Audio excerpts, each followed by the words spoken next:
ಆ 24 ವರ್ಷದಿಂದ ಮುಂದೆ 25 ವರ್ಷದಿಂದ ಹಿಡಿದುಕೊಂಡು 48 ವರ್ಷದ ತನಕ ಮಾಧ್ಯಾಂದಿನ ಸವನ ಅಂತ. ಇನ್ನ ಉಳಿದಿರತಕ್ಕಂತಹ ಯಾವ ಆಯುಸ್ಸಿದೆ ಅದು ನಮ್ಮ ಪ್ರಾರಬ್ಧಕ್ಕೆ ಯೋಗ್ಯತೆಗೆ ತಕ್ಕಂತೆ ನಾವೇನು ಎಷ್ಟು ವರ್ಷ ಬದುಕ್ತೀವೋ ಅದೆಲ್ಲವೂ ಕೂಡ ಸಾಯಂ ಸವನ ಅಂತ. ಇನ್ನು ತಾನು ಮರಣಶಯ್ಯೆಯಲ್ಲಿದ್ದಾಗ ಅದು ರಾತ್ರಿಯ ಸವನ ಅಂತ ಕೂಡ ನಮಗೆ ಶಾಸ್ತ್ರಕಾರರು ಗ್ರಹಣ ಮಾಡ್ತಾರೆ. ಯಾಕಿದನ್ನು ಹೇಳ್ತಾ ಇದ್ದೀನಿ ಅಂತಂದ್ರೆ ವೇದ ಪುರುಷ ಹೇಳ್ತಾನೆ. ವೇದ ಪುರುಷ ವೇದಗಳ ಮೂಲಕ ತಾನು ಆದೇಶವನ್ನ ಮಾಡ್ತಾನೆ.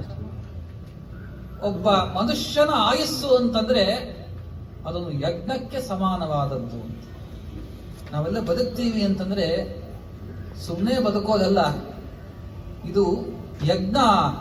ನಿತ್ಯದಲ್ಲೂ ಕೂಡ ನಾವು ಮಾಡತಕ್ಕಂಥ ಎಲ್ಲ ಕ್ರಿಯೆಗಳು ಕೂಡ ಅದು ಯಜ್ಞವಾಗಿದೆ ಅಂತ ವೇದ ಪುರುಷ ಹೇಳ್ತಾರೆ.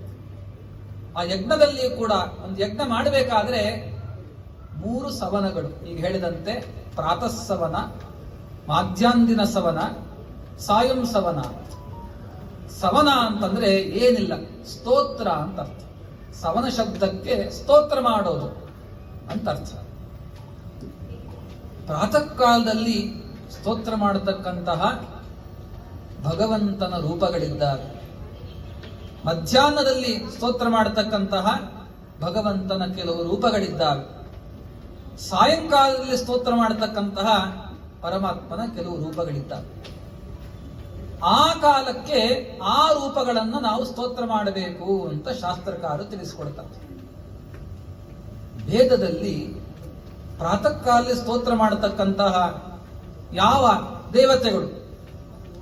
ಪ್ರಾತರಗ್ನಿಂ, ಪ್ರಾತರಿಂದ್ರಂ, ಇಂದ್ರ, ಅಗ್ನಿ, ಮರುತ್, ಯಮ, ವರುಣ, ಇವರೇ ಮೊದಲಾಗಿರ್ತಕ್ಕಂಥ ಅಷ್ಟದಿಕ್ಪಾಲಕರನ್ನ ನಾವು ಬೆಳಗಾಗೆದ್ದು ಸ್ತೋತ್ರ ಮಾಡಬೇಕು. ಆ ದಿಕ್ಪಾಲಕರಲ್ಲೇ ಶ್ರೇಷ್ಠನಾಗಿರ್ತಕ್ಕಂಥ ವ್ಯಕ್ತಿ ಯಾರು ಅಂದ್ರೆ ಸ್ಕಂದ ಇತಿ ಖ್ಯಾತಃ. ಸ್ಕಂದ ಸ್ಕಂದ ಯಾರು ಗೊತ್ತಾ? ಅವನೇ ನಮ್ಮ ಸುಬ್ರಹ್ಮಣ್ಯ ಸ್ವಾಮಿ. ನಮಗೆ 8 ದಿಕ್ಕುಗಳು, 8 ದಿಕ್ಕುಗಳಿದ್ದಾವೆ. ಆ 8 ದಿಕ್ಕುಗಳಲ್ಲೂ ಕೂಡ ವಿಶೇಷವಾಗಿ ನಮಗೆ ರಕ್ಷಣೆಯನ್ನು ಕೊಡ್ತಕ್ಕಂಥ ಸ್ವಾಮಿ ಅಂದ್ರೆ ಅವನು ಸುಬ್ರಹ್ಮಣ್ಯ ಅಂತ. ಹೆಸರು ಎಷ್ಟು ಚಂದಾಗಿದೆ ನೋಡಿ, ಸುಬ್ರಹ್ಮಣ್ಯ ಅಂತ. ಬ್ರಹ್ಮಣ್ಯ, ಸು ಪ್ಲಸ್ ಬ್ರಹ್ಮಣ್ಯ ಅಂತ ಬಿಡಿಸಬೇಕು. ಸು ಪ್ಲಸ್ ಬ್ರಹ್ಮಣ್ಯ. ಬ್ರಹ್ಮಣ್ಯ ಅಂತಂದ್ರೆ ಯಾರು ಬ್ರಹ್ಮನ ಕುರಿತಾಗಿರತಕ್ಕಂತಹ ಕ್ರಿಯೆಗಳನ್ನ ನಿತ್ಯ ತಾನು ಅನುಷ್ಠಾನವನ್ನ ಮಾಡಿ ತನ್ನನ್ನು ಶರಣು ಹೊಂದಿರತಕ್ಕಂಥ ವ್ಯಕ್ತಿಗಳಿಗೆ ಆ ಬ್ರಹ್ಮನ ಸಾಕ್ಷಾತ್ಕಾರವನ್ನ ಕೊಡಿಸ್ತಕ್ಕಂಥ ಮಹಾನುಭಾವನಿಗೆ ಬ್ರಹ್ಮಣ್ಯ. ಅಂದ್ರೆ ಬರೀ ಬ್ರಹ್ಮಣ್ಯ ಅಲ್ಲ, ಸುಷ್ಟು ಸು ಅಂತನ್ನುವ ಆ ಶಬ್ದಕ್ಕೆ ಚೆನ್ನಾಗಿ ಬ್ರಹ್ಮನನ್ನ ತೋರಿಸುವವ ಅಂತ ಅರ್ಥ. ಆ ಬ್ರಹ್ಮ ಎಲ್ಲಿದ್ದಾನೆ, ಹೇಗಿದ್ದಾನೆ? ಎಲ್ಲ ಕಡೆಯಲ್ಲೂ ಕೂಡ ವ್ಯಾಪಿಸಿದ್ದಾನೆ. ವೇದದ ಉಪನಿಷತ್ತು, ಈಶಾವಾಸ್ಯ ಉಪನಿಷತ್ತು ಅಂತ ಒಂದು ಪ್ರಸಿದ್ಧವಾದ ಉಪನಿಷತ್ತು. ಅಲ್ಲಿ ಹೇಳ್ತಾರೆ, ಈಶಾವಾಸ್ಯಮಿದಂ ಸರ್ವಂ ಯತ್ಕಿಂಚ ಜಗತ್ಯಾಂ ಜಗತ್ ತೇನ ತ್ಯಕ್ತೇನ ಭುಂಜೀತ ಮಾಗೃತ ಕಶ್ಚ ಸಿದ್ಧನಂ. ಎಲ್ಲ ಕಡೆಯಲ್ಲೂ ಕೂಡ ಈಶ್ವರ ಇದ್ದಾನೆ. ಎಲ್ಲಿ ಭಗವಂತ ಇಲ್ಲ ಅಂತ ಹೇಳಲಿಕ್ಕೆ ಸಾಧ್ಯ ಇಲ್ಲ. ಭಗವಂತ ಎಲ್ಲಿದ್ದಾನೆ ಅಂತ ಯಾರು ಪ್ರಶ್ನೆ ಮಾಡ್ತಾರೋ ಅವರೇ ಹಿರಣ್ಯಕಶಿಪು ಅಂತ. ಶ್ರೀಮದ್ ಭಾಗವತದಲ್ಲಿ ಸಣ್ಣ ಬಾಲಕ ಪ್ರಹ್ಲಾದ, ಅವನು ಭಗವದ್ಭಕ್ತ. ಎಲ್ಲ ಕಡೆಯಲ್ಲೂ ಕೂಡ ಭಗವಂತನ ಕಾಣ್ತಾ ನಿತ್ಯದಲ್ಲೂ ಅವನ ಸೇವೆಯನ್ನ ಮಾಡ್ತಾ ಇದ್ದಂತೆ. ಆದ್ರೆ ತಂದೆ ಹಿರಣ್ಯಕಶಿಪು ದೊಡ್ಡ ದೈತ್ಯ. ಅವನು ದೈತ್ಯರ ಕೆಲಸ ಏನು ಅಂತಂದ್ರೆ ದೇವರಿಲ್ಲ, ಯಾರು ದೇವರನ್ನ ಉಪಾಸನೆ ಮಾಡ್ತಾರೆ ಮಾಡಬೇಡ್ರಿ, ಯಾಕೆಂದ್ರೆ ದೇವರು ಇಲ್ಲವೇ ಇಲ್ಲ ಆದ ಪ್ರಯುಕ್ತವಾಗಿ. ನಮಗೂ ಅಷ್ಟೇ, ದೇವರಿಲ್ಲ ಅಂತ ಕೆಲವು ಸರ್ತಿ ಅನಿಸ್ಬಿಡ್ತದೆ. ಯಾಕೆ ಗೊತ್ತಾ? ಕೆಲವು ಸರ್ತಿ ಸಂಸಾರದಲ್ಲಿ ತಾಪತ್ರಯಗಳು ಬಹಳ ಬಂದಾಗ ನಿತ್ಯ ನಾನು ದೇವಸ್ಥಾನಕ್ಕೆ ಬರ್ತೀನಿ. ಪ್ರತಿ ಮಂಗಳವಾರ ಸುಬ್ರಹ್ಮಣ್ಯ ಸ್ವಾಮಿಯ ಅರ್ಚನೆಯನ್ನ ಮಾಡಿಸ್ತೀನಿ, ಅಭಿಷೇಕ ಮಾಡಿಸ್ತೀನಿ. ಏನ್ ಮಾಡಿದ್ರು ಕೂಡ ನನಗೆ ಒಳಿತು ಆಗ್ತಾನೆ ಇಲ್ಲ, ಒಳ್ಳೇದಾಗ್ತಾನೆ ಇಲ್ಲ. ಅದರಿಂದ ದೇವರಿದ್ದಾನೋ ಇಲ್ವೋ ಅಂತನ್ನುವ ಒಂದು ಸಂಶಯ ನಮಗೆ ಮೂಡುತ್ತೆ. ಯಾಕೆಂದ್ರೆ ದೇವರು ಕಣ್ಣಿಗೆ ಕಾಣೋದಿಲ್ಲ. ಮುಖ್ಯ ಕಾರಣ, ದೇವರು ಕಣ್ಣಿಗೆ ಕಾಣೋದಿಲ್ಲ. ಕಣ್ಣಿಗೆ ಕಾಣೋದಿಲ್ಲ, ಆದ್ರಿಂದ ದೇವರಿಲ್ಲ ಅಂತ ಇದೊಂದು ತರ್ಕ. ಯಾಕೆ ದೇವರಿಲ್ಲ ಅಂತ ಹೇಳ್ತೀರಿ? ಕಣ್ಣಿಗೆ ಕಾಣೋದಿಲ್ಲ. ಅದು ಈಗ ಹೇಳಿದ್ರು ಉಪನಿಷತ್ತಲ್ಲಿ ಎಲ್ಲಾ ಕಡೆ ಪರಮಾತ್ಮ ಇದ್ದಾನೆ ಅಂತ. ಪರಮಾತ್ಮ ಎಲ್ಲಾ ಕಡೆ ಇರೋದಾದ್ರೆ ಎಲ್ಲರಿಗಿಂತಲೂ ಹೆಚ್ಚು ಚೆನ್ನಾಗಿ ದೇವರು ಕಾಣಬೇಕಾಗಿತ್ತು. ದೇವರು ಕಾಣ್ತಾ ಇಲ್ಲ, ಆದ್ರಿಂದ ನೀವು ಹೇಳ್ತಕ್ಕಂತಹ ಆ ಪರಮಾತ್ಮ ಎಲ್ಲೆಲ್ಲಿಯೂ ಇಲ್ಲ. ನಮ್ಮೆಲ್ಲರಿಗೂ ಕೂಡ ಬರತಕ್ಕಂಥ ಮೊದಲನೇ ಸಂಶಯ, ಭಗವಂತ ಇಲ್ಲ, ಕಾಣದೇ ಇರೋ ಪ್ರಯುಕ್ತವ. ಅದಕ್ಕೆ ಹಾಗೆ ಹೇಳಿಬಿಟ್ರೆ ಅದು ಸುಮ್ಮನೆ ಅದು ಪೊಳ್ಳುವಾದ. ಯಾಕೆ ಅಂತಂದ್ರೆ ಭಗವಂತ ಇದ್ದಾನೆ ಅಂತ ಪ್ರತಿಯೊಬ್ಬ ಮನುಷ್ಯನಿಗೂ ಕೂಡ ಅನುಭವಕ್ಕೆ ಬರ್ತಾ ಇದೆ. ಕಾಣ್ತಾ ಇಲ್ಲ ಅಂತಂದ್ರೆ ಕಾಣದೇ ಇರತಕ್ಕಂಥ ವಸ್ತುಗಳು ಇಲ್ಲ ಅಂತ ಹೇಳಿ ಬರೋದಿಲ್ಲ. ನಮಗೆ ಬಿಸಿಲುಗಾಲದಲ್ಲಿ ಶೆಕೆ ಆಗಿರುತ್ತೆ. ಶೆಕೆ ಆದಾಗ ಸ್ವಲ್ಪ ತಂಪಾಗಲಿ ಅಂತ ಫ್ಯಾನ್ ಅಥವಾ AC ಆನ್ ಮಾಡ್ತೀವಿ. ಅದರಿಂದ ಏನ್ ಬರುತ್ತೆ? ಗಾಳಿ ಬರುತ್ತೆ, ತಂಪಾದ ಗಾಳಿ ಬರುತ್ತೆ. ಗಾಳಿ ಬಂತು, ನಮ್ಮ ದೇಹಕ್ಕೆ ಬಡೀತದು. ಆ ದೇಹಕ್ಕೆ ತಾಕಿದ 2ನೇ ಕ್ಷಣದಲ್ಲೇ ಕೂಡ ಏನಾಗ್ತದೆ? ನಮಗೆ ತಂಪಾಗತ್ತೆ. ಹಾಗಿದ್ರೆ ಗಾಳಿ ನಮಗೆ ಕಾಣ್ತಾ ಇದೆಯಾ? ಗಾಳಿಯ ರೂಪ ಇದೆ ಗಾಳಿಗೆ? ಇಲ್ಲ. ಗಾಳಿಗೆ ರೂಪ ಇಲ್ಲ, ಆದ್ರೂ ಕೂಡ ಅದರ ಅನುಭವ ಬರ್ತಾ ಇದೆ, ಗಾಳಿ ಇದೆ ಅಂತ. ಹೀಗೆ ಭಗವಂತ ಕಣ್ಣೆದುರಿಗೆ ಪ್ರತ್ಯಕ್ಷವಾಗಿ ಕಾಣದೇ ಇದ್ರೂ ಕೂಡ ನಮಗೆ ನಿತ್ಯದಲ್ಲೂ ಕೂಡ ಭಗವಂತ ಇದ್ದಾನೆ ಅಂತನ್ನುವ ಅನುಭವ ಎಲ್ಲರಿಗೂ ಬರುತ್ತೆ. ಯಾವಾಗ? ನಾ ಅನ್ಕೊಂಡಿದ್ ಯಾಕೋ ಆಗ್ತಾ ಇಲ್ಲ ಅಂತಂದಾಗ, ನಾ ಅನ್ಕೊಂಡಿದ್ದಾಗಿಲ್ಲ ಮತ್ತೆ ಏನೋ ಒಂದು ವಿಪರೀತವಾಗಿ ಆಗ್ತಾ ಇದೆ ಅಂತಂದಾಗ ಇದು ನನ್ನ ಕೈ ಮೀರಿದ್ದು ಅಂತ ನಿರ್ಣಯಕ್ಕೆ ನಾವೇನು ಬರ್ತೀವಿ. ಅಥವಾ ಇನ್ನೊಂದು ದೃಷ್ಟಾಂತ ಕೊಡಬೇಕಾದ್ರೆ, ಡಾಕ್ಟರ್ ಅಂತಾನೆ ಎಷ್ಟೇ ಚಿಕಿತ್ಸೆ ಕೊಟ್ಟರೂ ಕೂಡ ಅದು ವರ್ಕ್ ಆಗ್ತಾ ಇಲ್ಲ, ನನ್ನ ಕೈ ಮೀರಿದೆ ಅಂತಂದಾಗ ಅಂಥ ವ್ಯಕ್ತಿಗಳು ಕೂಡ ಒಂದು ದೇವಸ್ಥಾನಕ್ಕೆ ಬಂದು ಆ ಭಗವಂತನಿಗೆ ಅರ್ಚನಾದಿಗಳನ್ನ ಮಾಡಿ ಪ್ರಸಾದ ಸ್ವೀಕಾರ ಮಾಡಿದ್ರೆ ಆ ಡಾಕ್ಟರ್ ಕೈ ಚೆಲ್ಲಿ ಬಿಟ್ಟಿರ್ತಕ್ಕಂಥ ಒಬ್ಬ ವ್ಯಕ್ತಿಯನ್ನ ಅವನು ಬದುಕೋದು ಕಂಡಿದ್ದೀವಿ, ಅವನು ಸುಖವಾಗಿರೋದು ಕಂಡಿದ್ದೀವಿ. ಡಾಕ್ಟರ್ ಹೇಳ್ತಾರೆ ನೀ ಇಷ್ಟೇ ವರ್ಷ ಬದುಕೋದು ಅಂತ, ಆದ್ರೆ ಅಷ್ಟೇ ವರ್ಷ ಬದುಕ್ತಾನೆ ಅಂತ ಡಾಕ್ಟರ್ ಗ್ಯಾರಂಟಿ ಅಲ್ಲ, ಭಗವಂತ ಗ್ಯಾರಂಟಿ. ಯಾಕೆ ಅಂತಂದ್ರೆ ಭಗವಂತನೇ ನಮ್ಮನ್ನ ಹುಟ್ಟಿಸಿದ್ದು. ಆ ಭಗವಂತ ತಾನು ಕೂಡ ನಮಗೆ ಏನನ್ನ ಕೊಡ್ತಾನೆ? ಆಯು ಪ್ರದೋಹಿ ಭಗವಾನ್, ಆಯಸ್ಸನ್ನು ಕೊಡುವನೇ ಭಗವಂತ.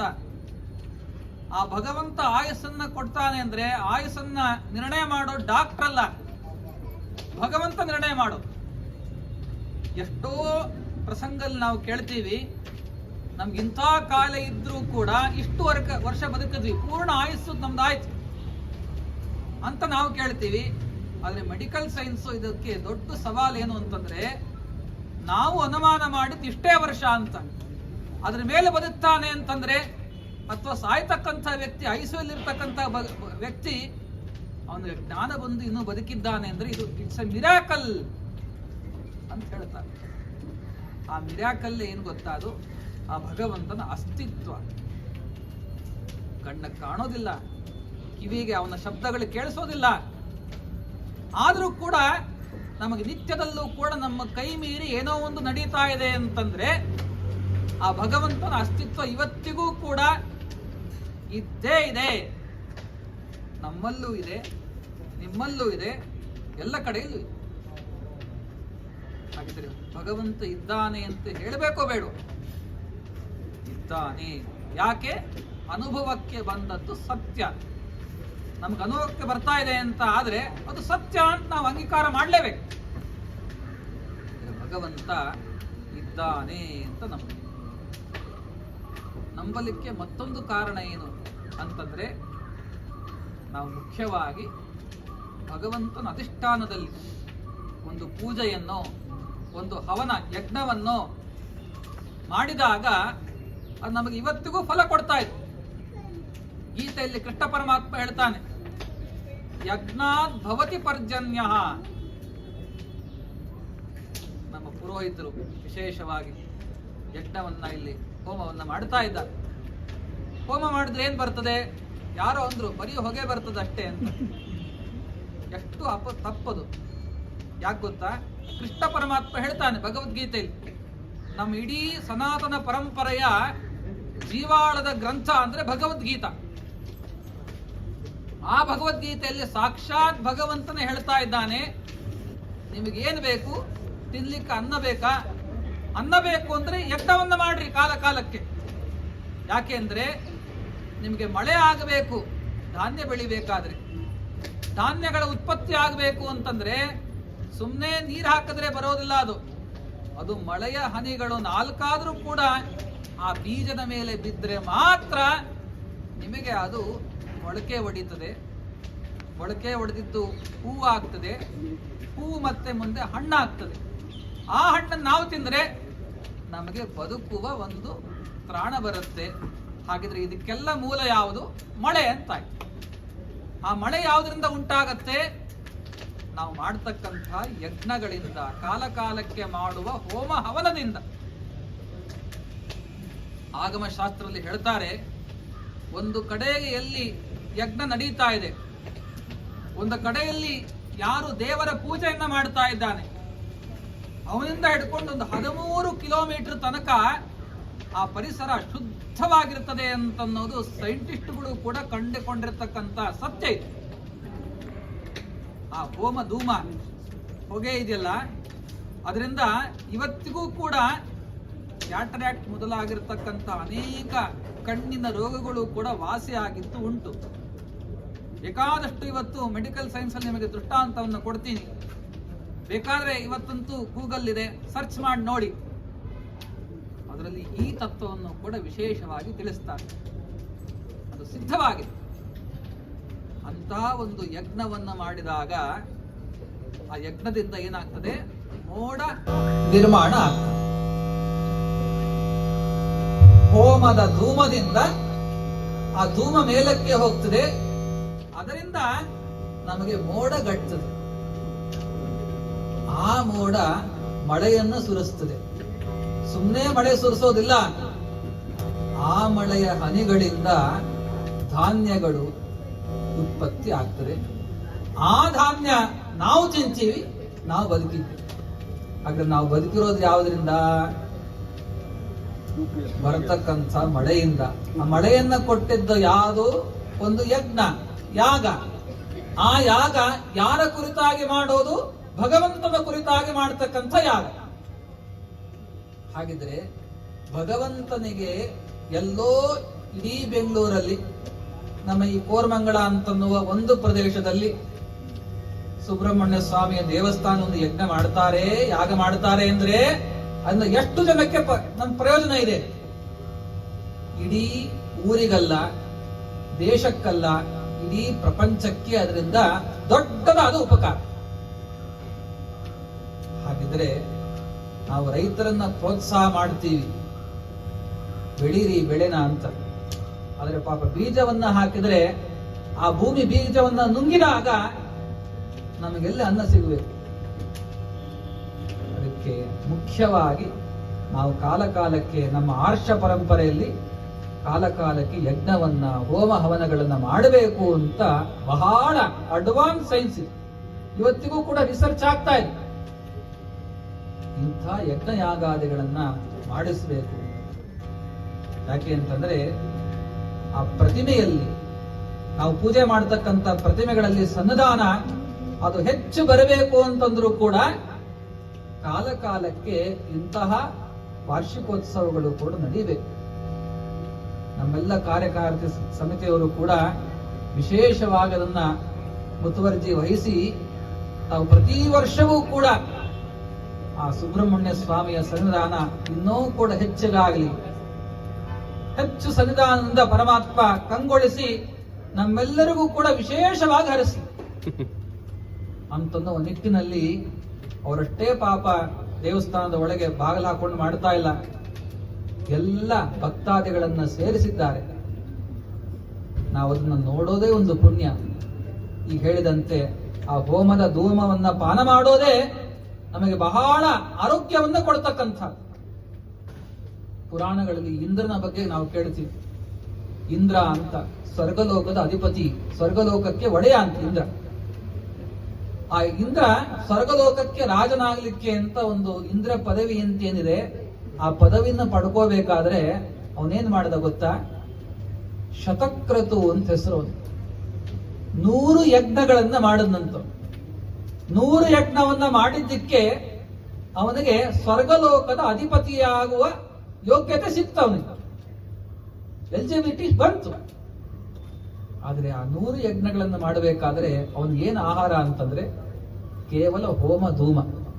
ಆ ಹೋಮದ ಏನು ಆ ಹೊಗೆ ಬರುತ್ತದಲ್ಲ, ಆ 100 ಯಜ್ಞದ ಹೋಮ ಧೂಮವನ್ನ ಪಾನ ಮಾಡಿದ್ದಕ್ಕೆ ಎಲ್ಲ ಭೂರ್ ಭುವಸ್ವಹ, ಭೂರ್ಲೋಕ ಭುವರ್ಲೋಕ, ಅದರ ಮೇಲಿರ್ತಕ್ಕಂಥ ಆ ಸ್ವರ್ಗಲೋಕ, ಎತ್ತರದಲ್ಲಿರ್ತಕ್ಕಂಥ ಸ್ವರ್ಗಲೋಕ, ಅದಕ್ಕೆ ಅಧಿಪತಿಯಾಗ್ತಕ್ಕಂಥ ದೊಡ್ಡ ಯೋಗ್ಯತೆ ಅವನಿಗೆ ಬಂತು.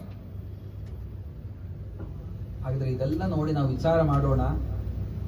ಒಂದು ಹೋಮ ಮಾಡಿದ್ರೇನೆ ಇಷ್ಟು ನಮಗೆ ಫಲ ಇದೆ, ನಮಗೆ ಎತ್ತರದ ಸ್ಥಾನ ಸಿಗ್ತದೆ. ಅದನ್ನು ನೋಡಿದ್ರೆ, ಭಗವಂತನ ಮೂರ್ತಿಯ ದರ್ಶನ ಮಾಡಿದ್ರೆ, ನಿತ್ಯದಲ್ಲೂ ಅವನ ಸ್ತೋತ್ರ ಮಾಡಿದ್ರೆ ನಮ್ಗೆ ಎಂಥ ಪುಣ್ಯ ಬರಬೇಡ. ಇವತ್ತಿನ ಪೀಳಿಗೆ ಅದನ್ನ ವಿಶೇಷವಾಗಿ ಅರ್ಥಕೋಬೇಕು. ಯಾಕೆಂದ್ರೆ ನಮ್ಮ ಪರಂಪರೆ ಅದು ಬಹಳ ಬಹಳ ಉತ್ತಮವಾದ ಪರಂಪರೆ. ಯಾವುದೇ ನಮಗೆ ತೊಂದರೆ ಬಂದರೂ ಕೂಡ ಅದಕ್ಕೆ ಸೊಲ್ಯೂಷನ್ ಹೇಳ್ತಕ್ಕಂತಹ ಇಡೀ ಜಗತ್ತಿನ ಏಕೈಕ ಪರಂಪರೆ ಅಂದ್ರೆ ಸನಾತನ ಪರಂಪರೆ. ಎಲ್ಲದಕ್ಕೂ ಕಾಸು ಹೇಳ್ತದೆ. ಯಾಕೆ ಮಾಡಬೇಕು, ಮಾಡೋದ್ರಿಂದ ಹೇಗೆ ಮಾಡಬೇಕು, ಮಾಡೋದ್ರಿಂದ ಏನು ಫಲ, ಇಷ್ಟೆಲ್ಲವನ್ನು ಕೂಡ ಸರಿಯಾಗಿ ನಮಗೆ ಮನದಟ್ಟಾಗುವಂತೆ ಹೇಳುವಂತ ಏಕೈಕ ಪರಂಪರೆ ಅಂತಂದ್ರೆ ಇದು ಸನಾತನ ಪರಂಪರೆ. ನಾವು ದೇವರ ಪೂಜೆಯನ್ನ ಮಾಡಬೇಕು. ಯಾಕೆ ಮಾಡಬೇಕು ಅಂತ ಎಲ್ಲ ಪ್ರಶ್ನೆ. ಸಣ್ಣ ಮಕ್ಕಳು ಕೇಳ್ತಾರೆ, ತಂದೆ ತಾಯಿಗಳಿಗೆ ಉತ್ತರ ಹೇಳಲಿಕ್ಕೆ ಬರೋದಿಲ್ಲ. ಯಾಕಪ್ಪ ದೇವರ ಪೂಜೆ ಮಾಡಬೇಕು, ಯಾಕೆ ದೇವಸ್ಥಾನಕ್ಕೆ ಹೋಗ್ಬೇಕು, ಯಾಕೆ ನಾವು ಕೂಡ ಹೋಮ ಹವನ ಮಾಡ್ತಾ ಇದ್ರೆ ಹೋಗ್ಬೇಕಾಕೆ, ನೋಡ್ಬೇಕಾಕೆ, ಪ್ರಸಾದವನ್ನು ಸ್ವೀಕಾರ ಮಾಡ್ಬೇಕಾಕೆ ಅಂತೆಲ್ಲ ಪ್ರಶ್ನೆ ಕೇಳ್ತಾರೆ. ನಮಗೆ ಹೇಳಲಿಕ್ಕೆ ಉತ್ತರ ಇವತ್ತು ಇಲ್ಲ ಅಂತ ಹೇಳಿ ಆ ಮಕ್ಕಳು ದಾರಿಯನ್ನ ತಪ್ಪಿ ಆಕರ್ಷಣೀಯವಾಗಿರತಕ್ಕಂಥ ಪ್ರಪಂಚ ಏನಿದೆ ಅದಕ್ಕೆ ಮಾರು ಹೋಗ್ತಾ ಇಲ್ಲ. ಯಾಕೆಂದ್ರೆ ನಾವು ಮೊದಲಿಗೆ ನಮ್ಮ ತಪ್ಪಿದೆ. ಅವನು ಪ್ರಶ್ನೆಯನ್ನು ಕೇಳಿದ್ರೆ ಯಾಕೆ ಹೋಗಬೇಕು ದೇವಾಲಯಕ್ಕೆ ಅಂತ ಪ್ರಶ್ನೆ ಕೇಳಿದ್ರೆ ಅದಕ್ಕೆ ನಮ್ಮಲ್ಲಿ ಇವತ್ತು ಉತ್ತರ ಇಲ್ಲ. ಕಾರಣ ನಾವು ನಮ್ಮ ಪರಂಪರೆಯ ಅನುಷ್ಠಾನವನ್ನ ಮಾಡೋದು ಬಿಡ್ತಾ ಇದ್ದೀವಿ. ನಾವು ನಮ್ಮದೇ ಆದ ಕರ್ತವ್ಯ ನಾವು ಬಿಡ್ತಾ ಇದ್ದೀವಿ. ಯಾರೊಬ್ಬ ವ್ಯಕ್ತಿ ಫಾರಿನ್ನಲ್ಲಿರ್ತಕ್ಕಂಥ ಅಥವಾ ಅಮೆರಿಕಲ್ಲಿರ್ತಕ್ಕಂಥ ಅನೇಕ ವ್ಯಕ್ತಿಗಳು ಇವತ್ತು ಪ್ರತಿ ವರ್ಷವೂ ಕೂಡ ಇಂಡಿಯಾ ಟೂರ್ ಮಾಡ್ತಾರೆ. ಹಿಮಾಲಯಕ್ಕೆ ಹೋಗ್ತಾರೆ. ಭರತಖಂಡಲ್ಲಿರ್ತಕ್ಕಂಥ ಅನೇಕ ಸಾವಿರಾರು ದೇವಾಲಯಗಳನ್ನು ಸುತ್ತಾರೆ. ಯಾಕೆ ನೀವು ಬಂದಿದ್ದೀರಿ ಅಂತಂದ್ರೆ ಆ ಪರಂಪರೆ ನಮಗೆ ಹಿಡಿಸ್ತದೆ. ಆ ದೇವರ ದರ್ಶನ ಮಾಡಿದ್ರೆ ನಮಗೇನೋ ಒಂದು ರೀತಿಯಾದ ಆನಂದ ಆಗತ್ತೆ, ಅದರಿಂದ ನಮಗೆ ಸುಖ ಶಾಂತಿ ಸಿಗತ್ತೆ ಅಂತ ಸಾವಿರ ಮೈಲುಗಳಿಂದ ಇವತ್ತು ಭರತಖಂಡವನ್ನು ಹುಡುಕಿಕೊಂಡು ಬರ್ತಾರೆ, ಬಂದು ಆನಂದವನ್ನು ಪಡ್ತಾರೆ, ಆ ಸಂಸ್ಕೃತಿಗೆ ಮಾರು ಹೋಗ್ತಾರೆ, ಅದರಿಂದ ಶ್ರೇಯಸ್ಸನ್ನು ಪಡೆದಿದ್ದಾರೆ. ಇವತ್ತಿಗೂ ಕೂಡ ನಾವು ಕಾಣ್ತಾ ಇದ್ದೀವಿ. ಆದರೆ ನಾವು ಇದೇ ಭೂಮಿಯಲ್ಲಿ ಇದ್ದುಕೊಂಡು ಇದೇ ಧರ್ಮವನ್ನ ನಾವು ಕೂಡ ನೋಡ್ತಾ ಇದರಿಂದ ಏನು ಪ್ರಯೋಜನ ಇಲ್ಲ ಅಂತ ಕೈ ಚೆಲ್ಲಿ ಕೂತ್ಕೊಳ್ತೀವಲ್ಲ, ನಮ್ಮಷ್ಟು ಹುಚ್ಚರು ನಮ್ಮಷ್ಟು ದಡ್ಡರು ಮತ್ತೊಬ್ಬರಿಲ್ಲ. ಕಾರಣ ಏನು ಅಂತಂದ್ರೆ ದೇವರ ಪೂಜೆ ಯಾಕೆ ಮಾಡಬೇಕು, ದೇವರ ಪೂಜೆ ಯಾಕೆ ಮಾಡಬೇಕು ಅಂತ ಕೇಳಿದಾಗ, ಈಗ ಹೇಳಿದ್ನಲ್ಲ, 8 ದಿಕ್ಕುಗಳನ್ನ ಸುತ್ತಲೂ ಇದ್ದುಕೊಂಡು ನಮಗೆ ಬೇಕಾಗಿರ್ತಕ್ಕಂಥ ಎಲ್ಲವನ್ನೂ ಕೂಡ ಬೇಡದೇನೆ ಕೊಡುವ ಭಗವಂತ. ನಾವೇನು ಬೇಡ್ತಾ ಇಲ್ಲ ದೇವರಿಗೆ. ಏನು, ನಾವು ಹುಟ್ಟೋಕ್ಕಿಂತ ಮುಂಚಿತವಾಗಿ ಏನಾದ್ರೂ ಅಪ್ಲಿಕೇಶನ್ ಹಾಕಿದ್ವಾ, ದೇವರೇ ನಾನು ಈಗ ಮನುಷ್ಯನಾಗಿ ಹುಟ್ಟುತ್ತಾ ಇದ್ದೀನಿ, ನನಗೆ ಇಷ್ಟು ಆಕ್ಸಿಜನ್ ಬೇಕಾಗಿದೆ ಸಾಯೋ ತನಕ ಅಂತೇನಾದ್ರೂ ಕೂಡ ದೇವರು ಅಪ್ಲಿಕೇಶನ್ ಹಾಕಿ ನಾವು ಹುಟ್ಟಿದವರ ಇಲ್ಲವಲ್ಲ.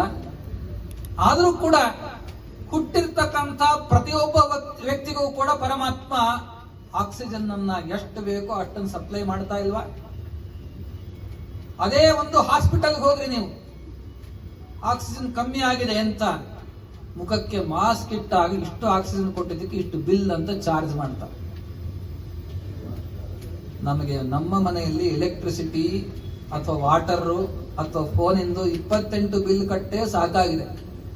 ಇನ್ನ ಆಕ್ಸಿಜನ್ ಬಿಲ್ಲು, ನಿಮಗಿಷ್ಟು ಬೆಳಕನ್ನ ಕೊಟ್ಟಿದ್ದೀನಿ ಅಂತ ಸೂರ್ಯ ನಿತ್ಯ ನಮ್ಮ ಮನೆ ಬಾಗಿಲಿಗೆ ಇಷ್ಟು ಬೆಳಕಿಗೆ ಇಷ್ಟು ಚಾರ್ಜ್ ಮಾಡ್ತಾ ಇದ್ದೀನಿ. ಅಥವಾ ಆ ಸೂರ್ಯ ಬರೀ ಬೆಳಕಿಗೆ ಚಾರ್ಜ್ ಮಾಡೋದಲ್ಲ, ಎಲ್ಲ ತಿನ್ನುವ ಪದಾರ್ಥ ಬೆಳಿಲಿಕ್ಕೆ ಅಂತ ನನ್ನ ಆ ಸೂರ್ಯನ ರಶ್ಮಿಗಳೇ ಸಹಕಾರಿಯಾಗಿದೆ. ಇಷ್ಟು ನಿಮಗೆ ಬೆಳೆಯನ್ನ ಇವತ್ತು ವರ್ಷ ಕೊಟ್ಟಿದ್ದೀನಿ, ಇಷ್ಟು ಕೆಜಿ ನೀವು ಇವತ್ತು ತಿಂದಿದ್ದೀರಿ ಅಂದ್ರೆ ಇದಕ್ಕೆ ಇಷ್ಟು ಬೆಲೆ ಕೊಡಬೇಕು, ಬಿಲ್ ಕೊಡಬೇಕು. ಅದ್ರ ಮೇಲೆ ಇವತ್ತಂತೂ ಹೇಳೋದೇ ಬೇಕಾಗಿಲ್ಲ. GST ಆ ಟ್ಯಾಕ್ಸ್ಗಳ ಮೇಲೆ ಅದು ಸಮೇತವಾಗಿ ಅದು ಯಾರೋ ಮಾಡಿರ್ತಕ್ಕಂಥ ಬೆಳೆಸಿರ್ತಕ್ಕಂಥ ತರಕಾರಿ ಇರಬಹುದು, ಅಥವಾ ಕಾಳು ದವಸ ಧಾನ್ಯ ಇರಬಹುದು, ಅದರ ಮೇಲೆ ಮತ್ತೆ ದೇವರು ಕೊಟ್ಟಿರ್ತಕ್ಕಂಥ ಭೂಗತವಾಗಿರ್ತಕ್ಕಂಥ ಆಯಿಲ್, ಪೆಟ್ರೋಲ್ ಇರಬಹುದು, ಡೀಸೆಲ್ ಇರಬಹುದು, ಇದಕ್ಕೆಲ್ಲ ಸುಮ್ಮನೆ ಎಕ್ಸ್ಟ್ರಾಕ್ಟ್ ಮಾಡಿ ಅದನ್ನ ಕೊಡಲಿಕ್ಕೆ ನಮಗೆ ಟ್ಯಾಕ್ಸ್. ಬರೀ ಅದರ ಮೌಲ್ಯ ಅಲ್ಲ, ಅದ್ರ ಮೇಲೆ ಟ್ಯಾಕ್ಸ್. ವಿಚಾರ ಮಾಡಿರಿ, ಭಗವಂತನ ಕಾರುಣ್ಯ ಎಂಥದ್ದು. ಗಾಳಿ ಫ್ರೀ ಆಫ್ ಕಾಸ್ಟ್, ತಿನ್ಲಿಕ್ಕೆ ಆಹಾರ ಫ್ರೀ ಆಫ್ ಕಾಸ್ಟ್, ಬೆಳಕು ಫ್ರೀ ಆಫ್ ಕಾಸ್ಟ್. ಇಷ್ಟೆಲ್ಲ ಫ್ರೀಯಾಗಿ ಕೊಟ್ಟಿದ್ದಕ್ಕೆ ನಾವು ಕಡೆಗೆ ನಾವೇನನ್ನೋರು ದೇವರೇ ಇಲ್ಲ ಅಂತನ್ನೋರು. ಎಷ್ಟು ಕೃತಜ್ಞರು ನಾವು, ಎಂಥ ಕೃತಜ್ಞರು ನಾವು. ಭಗವಂತ ಕಾಲ ಕಾಲಕ್ಕೆ ನಮಗೆ ಬೇಕಾಗಿರ್ತಕ್ಕಂಥ ಎಲ್ಲವನ್ನೂ ಕೂಡ ಒದಗಿಸಿ ಕೊಡ್ತಾ ಇದ್ದಾನೆ. ಅದಕ್ಕೇನೂ ಚಾರ್ಜ್ ಮಾಡ್ತಾ ಇಲ್ಲ. ಕಡೆ ಪಕ್ಷ ನಾ ಇಷ್ಟು ಕೊಟ್ಟಿದ್ದಕ್ಕೆ ವರ್ಷಕ್ಕೆ 1 ಬಾರಿ ಆದರೂ ಕೂಡ ನನ್ನ ಸ್ಮರಣೆಯನ್ನ ಮಾಡ್ರಪ್ಪ, ನನ್ನ ಪೂಜೆಯನ್ನ ಮಾಡಿರೋ ಅಂತ ದೇವರೇನು ಕೂಡ ಕರಾರ್ ಹಾಕಿಲ್ಲ. No agreements.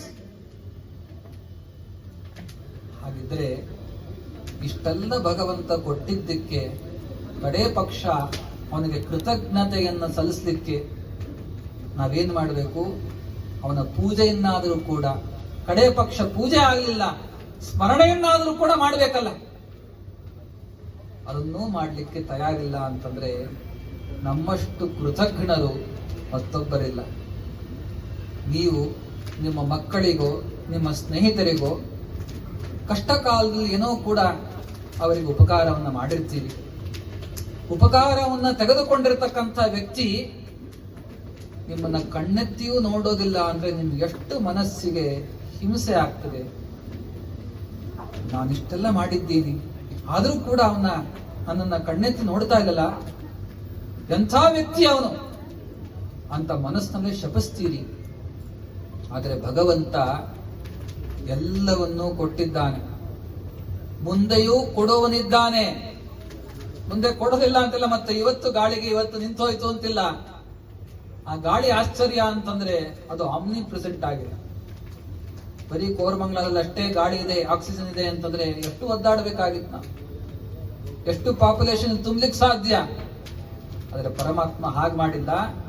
ಎಲ್ಲ ಕಡೆಯಲ್ಲೂ ಕೂಡ ಆಮ್ನಿ ಪ್ರೆಸೆಂಟ್ ಆಗಿರುವಂತೆ ಗಾಳಿಯನ್ನ, ಬೆಳಕನ್ನ, ಇರಲಿಕ್ಕೆ ಭೂಮಿಯನ್ನ, ಯಾವುದೋ ಒಂದು ಭೂಮಿ ಇದು ಭಗವಂತ ಕೊಟ್ಟಿರ್ತಕ್ಕಂಥ ಭೂಮಂಡಲ ಸೃಷ್ಟಿಯನ್ನ ಮಾಡಿ ಭಗವಂತ ಈ ಭೂಮಿಯನ್ನ ಕೊಟ್ಟ. ಇದಕ್ಕೆ ಸರ್ಕಾರದವರು ಬೇಕಾದ್ರೆ ಟ್ಯಾಕ್ಸ್ ಹಾಕ್ತಾರೆ ನಮ್ಮ ಭೂಮಿ ಅಂತ, ಅಥವಾ ಒಬ್ಬ ಬಾಡಿಗೆದಾರ ಓನರ್ಗೆ ಬಾಡಿಗೆಯನ್ನು ಕಟ್ಟಬೇಕಾಗ್ತದೆ, ಅವನ ಮನೆ ಅಂತ. ಭಗವಂತ ನಮ್ಗೆ ಇರ್ಲಿಕ್ಕೆ ಅಂತ ಈ ಭೂಮಿಯನ್ನ ಫ್ರೀ ಆಫ್ ಕಾಸ್ಟ್ ಕೊಟ್ಟಿದ್ದಾನಲ್ಲ, ಅದಕ್ಕೆ ನಾವೇನ್ ಕಟ್ತಾ ಇದ್ದೀವಿ ಇದೆಲ್ಲ ಗಮನಿಸೋಣ. ಆಗಿದ್ರೆ ಒಂದು ದಿವಸ ನಾವು ಉಸಿರಾಡ್ಲಿಲ್ಲ ಅಲ್ಲ, ಕೇವಲ ನಾವು 20 ನಿಮಿಷಗಳ ಕಾಲ ಉಸಿರನ್ನ ನಿಲ್ಲಿಸ್ಬಿಟ್ಟಿವಿ ಅಂತಂದ್ರೆ ನಾವಿರ್ಲಿಕ್ಕೆ ಸಾಧ್ಯ. 20 ನಿಮಿಷ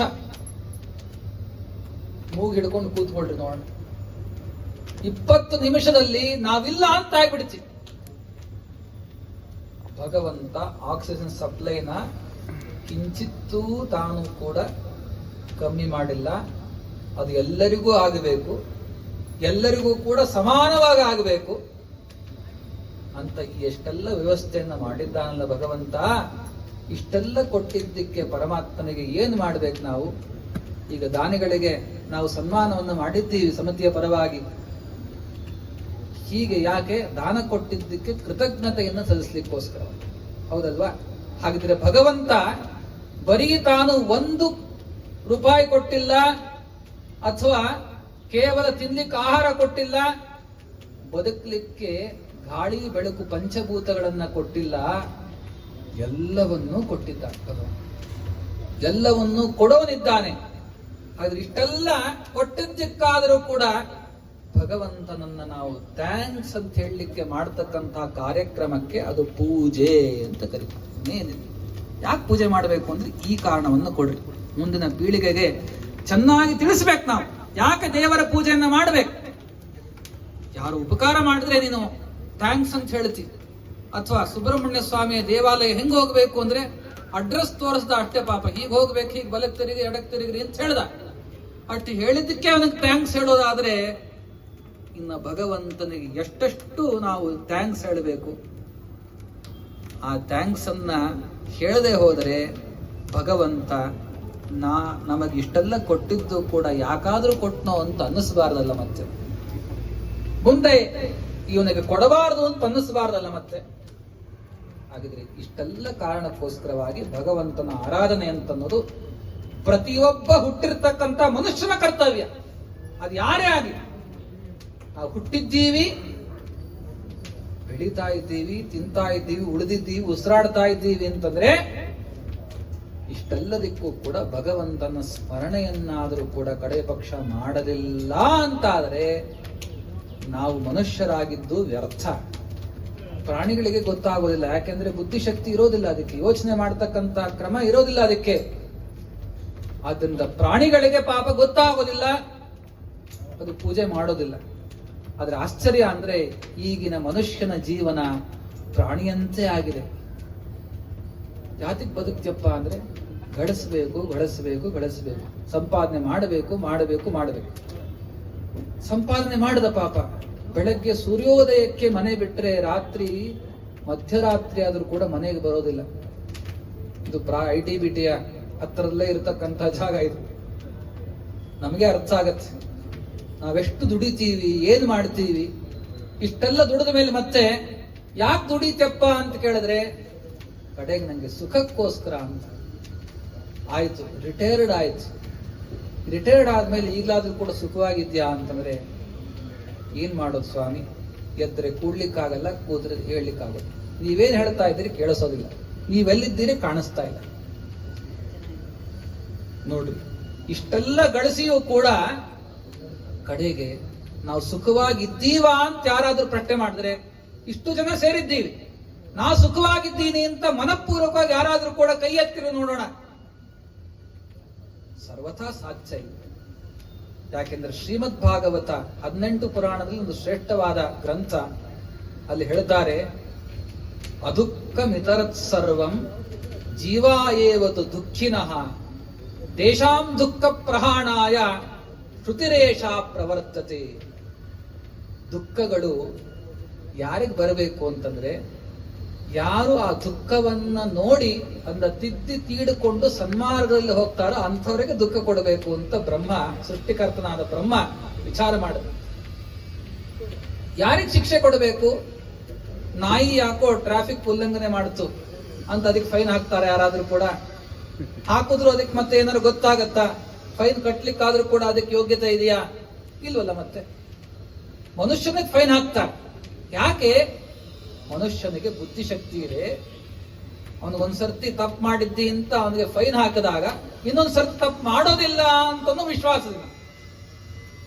ಅದೇ ರೀತಿ ಪರಮಾತ್ಮ ನಮಗೆ ಕಾಲಕಾಲಕ್ಕೆ ಕಷ್ಟಗಳು ಬರ್ತಾ ಇರುತ್ತದೆ. ಯಾಕೆ ಗೊತ್ತಾ? ದೇವರನ್ನ ಸ್ಮರಣೆ ಮಾಡ್ತಾ ಇಲ್ಲ, ದೇವರ ಕುರಿತಾದ ಪೂಜೆ ಪುನಸ್ಕಾರಗಳನ್ನ ಮಾಡ್ತಾ ಇಲ್ಲ ಅಂತನ್ನೋ ಕಾರಣಕ್ಕೆ ದೇವರು ಅವಾಗವಾಗ ಹಾಕ್ತಕ್ಕಂಥ ಫೈನ್ ಯಾವುದು ಅಂದ್ರೆ ಸಂಸಾರದ ತಾಪತ್ರಯ. ಅದು ಹೇಳದೆ ಕೆಳದೆ ಬಂದ್ಬಿಡುತ್ತೆ. ಮತ್ತೆ ಸುಮ್ಮನೆ ಹೇಳದೆ ಕೆಳದೆ ಬರೋದಿಲ್ಲ. ನಾವು ಟ್ರಾಫಿಕ್ ಅನ್ನು ಉಲ್ಲಂಘನೆ ಮಾಡ್ತಾ ಇದ್ದೀವಿ. ಯಾವ ಮಾರ್ಗದಲ್ಲಿ ನಾವು ಹೋಗ್ಬೇಕು ಆ ಮಾರ್ಗದಲ್ಲಿ ಹೋಗ್ತಾ ಇಲ್ಲ ಅಂತ ಫೈನ್ ಬೀಳ್ತಾ ಇದೆ. ಅದಕ್ಕೆ ಕಷ್ಟ ಯಾವುದು? ಸಂಸಾರದ ತಾಪತ್ರಯಗಳು. ಆ ತಾಪತ್ರಯಗಳಲ್ಲಿ ಮೂರಿದ್ದ: ಆಧ್ಯಾತ್ಮಿಕ, ಆದಿದೈವಿಕ, ಆದಿಭೌತಿಕ. ಆಧ್ಯಾತ್ಮಿಕ ಅಂತಂದ್ರೆ ಏನು? ಈ ದೇಹದಿಂದ ಮತ್ತೊಬ್ಬರನ್ನ ಬೈಯೋದು, ದೂಷಣೆ ಮಾಡೋದು, ಅನ್ನೋದು, ಹೀಯಾಳಿಸೋದು, ಹೊಡೆಯೋದು, ಇದೆಲ್ಲ ಅಪರಾಧಗಳು ಕೂಡ ನಮಗೆ ಅದು ಪಾಪ ಅಂತ ಕರೆಸಿಕೊಂಡು. ಆ ಪಾಪ, ಒಬ್ಬರನ್ನು ಬೈದ್ರೆ ಪಾಪ ಬರುತ್ತೆ ಅಂತ ಹೇಳಿದ್ರು. ಏನ್ರಿ ಪಾಪ ಬರುತ್ತೆ ಇವತ್ತೆಲ್ಲ ಕೇಳ್ತಾರೆ. ಏನ್ ಪಾಪ ಅಂದ್ರೆ ಕಣ್ಣು ಕಾಣೋದಿಲ್ಲ, ಮಾಡಲ್ಲ. ನಮಸ್ಕಾರ ಮಾಡ್ತೀವಿ. ನಮಸ್ಕಾರ ಯಾಕೆ ಮಾಡಬೇಕು? ಆಶೀರ್ವಾದ ಸಿಗತ್ತೆ. ಆಶೀರ್ವಾದ ಯಾರಿಗಾದ್ರೂ ಕಾಣ್ತಾ ಇದೆಯಾ? ಇಲ್ಲ. ಕಾಣದೇ ಇರ್ತಕ್ಕಂಥದ್ದನ್ನ ಮತ್ತೆ ನಮಗೆ ಬರುತ್ತೆ ಹೋಗತ್ತೆ ಅಂತ ಅಂತಿರಲ್ಲ. ಮತ್ತೆ ಹಿಂದೆ ಹೇಳಿದಂತೆ ನಾವು ಪಾಪ ಮಾಡಿದ್ದಕ್ಕೇನೆ ಕಷ್ಟವನ್ನ ಅನುಭವಿಸ್ತಾ ಇದ್ದೀವಿ. ಅದನ್ನ ಎಚ್ಚರಿಕೆಯಿಂದ ನಾವು ಗಮನಿಸಬೇಕು. ನಮಗೆ ಯಾಕೆ ಕಷ್ಟಗಳು ಬರುತ್ತೆ ಅಂದ್ರೆ, ನೀವು ಏನೇ ಕೂಡ ಒಂದು ವಸ್ತು, ಒಂದು ಕಾರ್ಯ ಆಗಿದೆ ಅಂತಂದ್ರೆ, ಇಲ್ಲಿ ಹೋಮ ಆಗ್ತಾ ಇದೆ, ಅಗ್ನಿ ಇದೆ, ಆದ್ರಿಂದ ಹೊಗೆ ಬರ್ತದೆ. ಎಲ್ಲೆಲ್ಲಿ ಅಗ್ನಿ ಇರುತ್ತೋ ಅಲ್ಲಿ ಹೊಗೆ ಬರುತ್ತೆ. ಅಂದ್ರೆ ಆ ಹೊಗೆಗೆ ಕಾಸ್ ಯಾವುದು? ಅಗ್ನಿ. ಹಾಗಿದ್ರೆ ಪ್ರತಿಯೊಂದು ಕೂಡ ನಮ್ಮ ಜೀವನದಲ್ಲಿ ಏನೇನಾಗುತ್ತೋ ಅದಕ್ಕೆಲ್ಲ ಕಾಸ್ ಇದೆ ಅಂತ ಒಪ್ಪಬೇಕಲ್ವಾ ನಾವು? ಏನ್ ಕಾಸ್ ಅದು? ಮತ್ತೆ ನಾವೇ ಮಾಡಿರ್ತಕ್ಕಂತಹ ಈ ಜನ್ಮದಲ್ಲೋ ಜನ್ಮಾಂತರದಲ್ಲೋ ಮಾಡಿರ್ತಕ್ಕಂಥ ಪಾಪ. ಪಾಪ ಅಂದ್ರೆ ದುಷ್ಕೃತ್ಯ, ಮಾಡಬಾರದನ್ನ ಮಾಡೋದಿಕ್ಕೆ ಪಾಪ ಅಂತ ಕರೀತಾರೆ. ಯಾವುದನ್ನ ಮಾಡಬೇಕೋ ಅದನ್ನ ಮಾಡಿದ್ರೆ ನಮಗೆ ಪುಣ್ಯ. ಯಾವುದನ್ನ ಮಾಡಬಾರದು ಅಂತ ಹೇಳ್ತಾರೋ ಶಾಸ್ತ್ರದಲ್ಲಿ ಅದು ಪಾಪ. ಹಾಗಿದ್ರೆ ನಾವು ಈ ಜನ್ಮದಲ್ಲೋ ಜನ್ಮಾಂತರಲ್ಲೋ ಈ ದೇಹವನ್ನು ಉಪಯೋಗಿಸಿಕೊಂಡು ಮಾಡಿರ್ತಕ್ಕಂಥ ಪಾಪಗಳಿಗೆ ಬರತಕ್ಕಂಥ ದುಃಖಕ್ಕೆ ಆಧ್ಯಾತ್ಮಿಕ ಅಂತ ಆ ಕಷ್ಟದಲ್ಲಿ ಒಂದು. ಆದಿದೈವಿಕ ಅಂತ ಪ್ರತಿಯೊಬ್ಬರಿಗೂ ಕೂಡ ಒಂದು ಕುಲಸ್ವಾಮಿ ಅಂತ ಇರ್ತಾರೆ, ಮನೆ ದೇವರು ಅಂತ. ಆ ಮನೆ ದೇವರಿಗೆ ಕಡೆ ಪಕ್ಷ ವರ್ಷಕ್ಕೆ ಒಂದು ಸರ್ತಿ ಆದರೂ ಕೂಡ ಹೋಗಿ ದರ್ಶನ ಮಾಡಿ ಅರ್ಚನಾ ಅಭಿಷೇಕ ಮಾಡಿ ಅವನ ಪ್ರಸಾದವನ್ನು ಸ್ವೀಕಾರ ಮಾಡಿದ್ರೆ ವರ್ಷ ಪೂರ್ತಿ ರಕ್ಷಣೆಯನ್ನು ಕೊಡ್ತಾರೆ. ಇದು ನಮ್ಮ ಮನೆಯ ಸಂಪ್ರದಾಯ ಅಂತಿರ್ತದೆ. ನಮ್ಮ ಮನೇಲಿ ಇಂಥ ಹಬ್ಬ ಮಾಡಬೇಕು, ಹರಿದನ ಮಾಡಬೇಕು, ಇಂಥ ದೇವರ ಪೂಜೆ ಮಾಡಬೇಕು ಅಂತ ಅನೂಚಾನವಾಗಿ ನಮ್ಮೆಲ್ಲ ಪರಂಪರೆಯಲ್ಲಿ ಹಿರಿಯರು ಹಾಕಿಕೊಟ್ಟಿರ್ತಕ್ಕಂಥ ಒಂದು ಸಂಪ್ರದಾಯ. ಅದನ್ನ ಬಿಟ್ಬಿಟ್ಟಿರ್ತೀವಿ ನಾವು. ಅವರೇನೋ ಮಾಡ್ತಾ ಇದ್ರು, ಅಪ್ಪ ಹಾಕಿದ ಆಲದ ಮರಕ್ಕೆ ನಾನೇ ಯಾಕೆ ನೇನು ಹಾಕೊಳ್ಳಿ ಅಂತ ಕೆಲವರು ಪ್ರಶ್ನೆ ಮಾಡ್ತಾರೆ. ಅವ್ರು ಮಾಡಿದ್ದಕ್ಕೆ ನಾವ್ಯಾಕೆ ಮಾಡಬೇಕು? ಅವರೇನೋ ಮಾಡ್ತಾ ಇದ್ರು ಪಾಪ, ಮಂದಮತಿಗಳು, ಮೂಢರವರು ಪಾಪ. ಈಗೆಲ್ಲ ಹೇಳೋದು ಅದೇ, ನಾ ಎಷ್ಟು ಓದಿದ್ದೀನಿ, ನೀಯೇ ಓದಿದ್ದೀನಿ ಮತ್ತೆ. ಅಪ್ಪ ಅಮ್ಮಂದ್ರಿಗೆ ಅಥವಾ ಅಜ್ಜಂದ್ರಿಗೆ ಇದು ಪ್ರಶ್ನೆ ಮಾಡ್ತಾರೆ, ನೀ ಬಹಳ ದಡ್ಡ, ಎಷ್ಟು ಟೆಕ್ನಾಲಜಿ ಇದೆ ಇವತ್ತು, ಎಂತೆಂಥ ರೀತಿಯಾಗಿರ್ತಕ್ಕಂಥ ಬುದ್ಧಿವಂತಿಕೆ ಇದೆ. ಈ ಬುದ್ಧಿವಂತಿಕೆ ನಾನು ತಿಳಿದುಕೊಂಡಿದ್ದೀನಿ, ನೀನಷ್ಟು ಬುದ್ಧಿವಂತ ಅಲ್ಲ ಅಂತ ಹೇಳೋದಾದ್ರೆ ಒಂದೇ ನಿಮಗೆ ಎಕ್ಸಾಂಪಲ್ ಕೊಡ್ತೀನಿ. ಹಿಂದಿನ ಪೀಳಿಗೆ, ಇವತ್ತಿಂದ ಒಂದು 40 ವರ್ಷ ಹಿಂದಕ್ಕೆ ಹೋಗೋಣ. ನೀವು ಬೇಕಾದ್ರೆ ಇದನ್ನ ಎಕ್ಸಾಕ್ಟ್ ಆಗಿ ಫಿಗರ್ ತಗೋ ಓದ್ಬೇಕಾದ್ರೆ ಏನಂತ, ಆಯುಷ್ನಲ್ಲಿ ಎಷ್ಟು ಕಡಿಮೆ ಆಗ್ತಾ ಬಂದಿದೆ ಅಂತ. ಹಿಂದೆ 40 ವರ್ಷಕ್ಕೆ ಹಿಂದೆ ಎಷ್ಟು ಆವರೇಜ್ ಆಯುಸ್ಸಿತ್ತು ಒಬ್ಬ ಮನುಷ್ಯನಿಗೆ, ಈಗ ಮತ್ತೆ ಎಷ್ಟು ಆಯುಸ್ಸು ಆಗ್ತಾ ಇದೆ. ಅದು ಯಾಕೆ ಅಂತಂದ್ರೆ ನಾವು ಮಾಡುವ ಕೆಲಸಗಳು ಅದು ಆಯುಸ್ಸಿಗೆ ಸಂಬಂಧಪಟ್ಟದ್ದು. ಎಷ್ಟು ನಾವು ಕೂಡ ಒಳ್ಳೆಯ ಕೆಲಸಗಳನ್ನ ಮಾಡ್ತೀವೋ ಅಷ್ಟೇ ಅವನಿಗೆ ಆಯುಸ್ಸು ಅಭಿವೃದ್ಧಿ ಆಗುತ್ತದೆ. ಋಷಿಗಳೆಲ್ಲರೂ ಕೂಡ ಹೇಳ್ತಾರೆ, ವೇದಗಳ ಮೂಲಕ ಹೇಳ್ತಾರೆ, ನಾವೆಷ್ಟು ಒಳ್ಳೆಯ ಕೆಲಸಗಳನ್ನ ಮಾಡ್ತೀವೋ, ಮನಸ್ಸಿನಲ್ಲಿ ಒಳ್ಳೆಯದನ್ನು ಚಿಂತನೆ ಮಾಡ್ತೀವೋ ಅಷ್ಟೇ ಆರೋಗ್ಯ ಚೆನ್ನಾಗಿರುತ್ತದೆ, ಅಷ್ಟೇ ಆಯುಸ್ಸು ಹೆಚ್ಚಾಗ್ತದೆ. ಹಿಂದಿನ ಕಾಲಕ್ಕೆಲ್ಲ ಹೇಗಿತ್ತು ಪರಿಸರ, ಹಿಂಗೆಲ್ಲ ಇರ್ತಾ ಇರಲಿಲ್ಲ. ಒಂದು ಊರಿನಲ್ಲಿ ಹಳ್ಳಿಗಳಲ್ಲಿ ಇರ್ತಾ ಇದ್ರು, ವಿಶೇಷವಾಗಿ ಅಲ್ಲಿ ನದಿನೋ ಕೆರೆನೋ ಇರ್ತಾ ಇತ್ತು. ನಿತ್ಯ ಬೆಳಗಾಗೆದ್ದು ಸೂರ್ಯೋದಯಕ್ಕೆ ಮುಂಚಿತವಾಗಿ ಏಳಬೇಕು, ಎದ್ದು ಸೂರ್ಯ ನಮಸ್ಕಾರನೋ ವ್ಯಾಯಾಮನೋ ಮಾಡಬೇಕು, ಅಥವಾ ತಮ್ಮ ಮನೆ ಕೆಲಸಗಳನ್ನು ಮಾಡ್ತಾ ಇದ್ರು. ಎಂಥ ಕೆಲಸ ಮಾಡ್ತಾ ಇದ್ರು, ಮನೆಯಲ್ಲಿ ಒಂದು ದೋಸೆ ಆಗಬೇಕು ಅಂದ್ರೆ ರುಬ್ಬಬೇಕು ತಾವೇ ಕೈನಲ್ಲಿ, ಅಥವಾ ಏನಾದ್ರೂ ಕೂಡ ಮಸಾಲ ಪುಡಿ ಮಾಡಬೇಕು ಅಂದ್ರೆ ತಾವೇ ಕುಟ್ಟಬೇಕು ಕೈನಲ್ಲಿ. ಹೀಗೆಲ್ಲ ತಾವೇ ಪ್ರತಿಯೊಂದು ಕಾರ್ಯಗಳನ್ನು ಕೂಡ ಮಾಡ್ತಾ ಇದ್ರು. ಮನೆಯಲ್ಲಿ ಒಂದು ಹಬ್ಬ ಆಯ್ತು ಅಂದ್ರೆ ಯಾವ ಅಡಿಗೆ ಭಟ್ರು ಬರ್ತಾ ಇರಲಿಲ್ಲ, ತಾವೇ ಮಾಡ್ಬೇಕು, ಎಲ್ಲರಿಗೂ ಕೂಡ ಅಡಿಗೆ ಮಾಡಿ ಎಲ್ಲರಿಗೂ ಬಡಿಸ್ತಾ ಇದ್ರು. ಇಷ್ಟೆಲ್ಲ ಮಾಡ್ತಾ ಇದ್ರು. ಯಾವ ಯಾವ ಅಂಗದಿಂದ ಏನೇನು ಕೆಲಸ ಆಗಬೇಕು ಅದೆಲ್ಲ ಚೆನ್ನಾಗಿ ಎಕ್ಸಸೈಸ್ ಆಗ್ತಾ ಇತ್ತು. ಈಗ ನಾವೇನ್ ಮಾಡ್ತಾ ಇದ್ದೀವಿ, ನಮಗೆ ಟೆಕ್ನಾಲಜಿ ಬಂದಿದೆ, ಅದು ತಪ್ಪು ಅಂತ ಹೇಳೋದಿಲ್ಲ, ಆದ್ರೆ ಅದರಲ್ಲೇ ಮುಳುಗಿದ್ದು ತಪ್ಪು. ಇವತ್ತು ಮನುಷ್ಯ ಟೆಕ್ನಾಲಜಿಯನ್ನ ತಾನು ರೂಢಿಸಿಕೊಂಡಿದ್ದಾನೆ, ಆದ್ರೆ ಬರೀ ರೂಢಿಸ್ಕೊಂಡಿಲ್ಲ, ಅದಕ್ಕೆ ತಾನು ಸ್ಲೇವ್ ಆಗಿದ್ದ. ಏನಾದ್ರೂ ಕೂಡ ಟೆಕ್ನಾಲಜಿ ಇದೆ, ರುಬ್ಬೋದು ಕುಟ್ಟೋದು ಹಿಡ್ಕೊಂಡು ಮನೆಯಲ್ಲಿ. ನಿಮ್ ಕಿಚನ್ ಅಲ್ಲಿ ಹೋದ್ರೆ ಎಲ್ಲ ಆಟೋಮೆಟಿಕ್. ಅಡಿಗೆಗಿಟ್ಟು ಬಂದಿರ್ತೀರಿ ಮನೆಯಲ್ಲಿ, ಇಲ್ಲಿ ಕೂತ್ಕೊಂಡು ಕಂಟ್ರೋಲ್ ಮಾಡ್ತಾ ಇರ್ತಾರೆ ಮೊಬೈಲ್ ನಲ್ಲಿ. ಹೇಗೆ ನೋಡ್ರಿ, ಬಹಳ ಸುಂದರ, ನಿಜವಾಗಲೂ ಕೂಡ ಬಹಳ ಸುಂದರ, ಶ್ಲಾಘನೀಯವಾದದ್ದೇ. ಆದರೆ ನಮ್ಮ ದೇಹ ಇದು ಯಾವ ಕೆಲಸವನ್ನ ಮಾಡಬೇಕು ಅಂತ ದೇವರು ಅಂಗಗಳನ್ನ ಕೊಟ್ಟಿದ್ದಾನೋ ಆ ಎಕ್ಸಸೈಸ್ ಆಗ್ತಾ ಇದೆ. ಆದ್ರಿಂದ ಏನಾಗ್ತದೆ, ನಿಮ್ಮ ಟೂ ವೀಲರ್ನ ಒಂದು ತಿಂಗಳು ನಿಲ್ಲಿಸ್ಬಿಡ್ರಿ ಸುಮ್ಮನೆ. ಅದು ಹೇಗೆ ಆಪ್ಟಿಮಲ್ ಆಗಿ ಹಿಂದೆ ಏನ್ ಕೆಲಸ ಮಾಡ್ತಾ ಇದ್ದೋ ಆ ಆಪ್ಟಿಮಿಸಮ್ ಈಗ ಬರ್ತದ ಸ್ಟಾರ್ಟ್ ಮಾಡಿದಾಗ. ಮತ್ತೆ ಸ್ಟಾರ್ಟ್ ಆಗೋದಿಲ್ಲ. ಒಂದು ಜಡವಾದ ಆ ಟೂ ವೀಲರ್ಲೇ ಹಿಂಗ ಆಗಬೇಕು ಅಂತಂದ್ರೆ ಚೈತನ್ಯ ವಸ್ತು ಇದು ಮನುಷ್ಯನದ್ದು.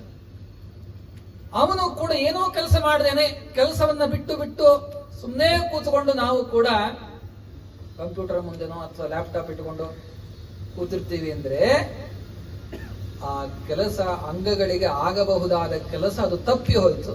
ಅದರಿಂದ ಅದೇನಾಗ್ತದೆ, ಒಳಗೆ ಅದು ಏನು ಸೇರಬಾರದು ಅದು ಸೇರ್ಲಿಕ್ಕೆ ಅಂತ ಆರಂಭಿಸ. ಮೊದಲಿಗೆ ಕೊಲೆಸ್ಟ್ರಾಲ್ ಅಂತ ಹಿಡ್ಕೊಂಡಿಲ್ಲ.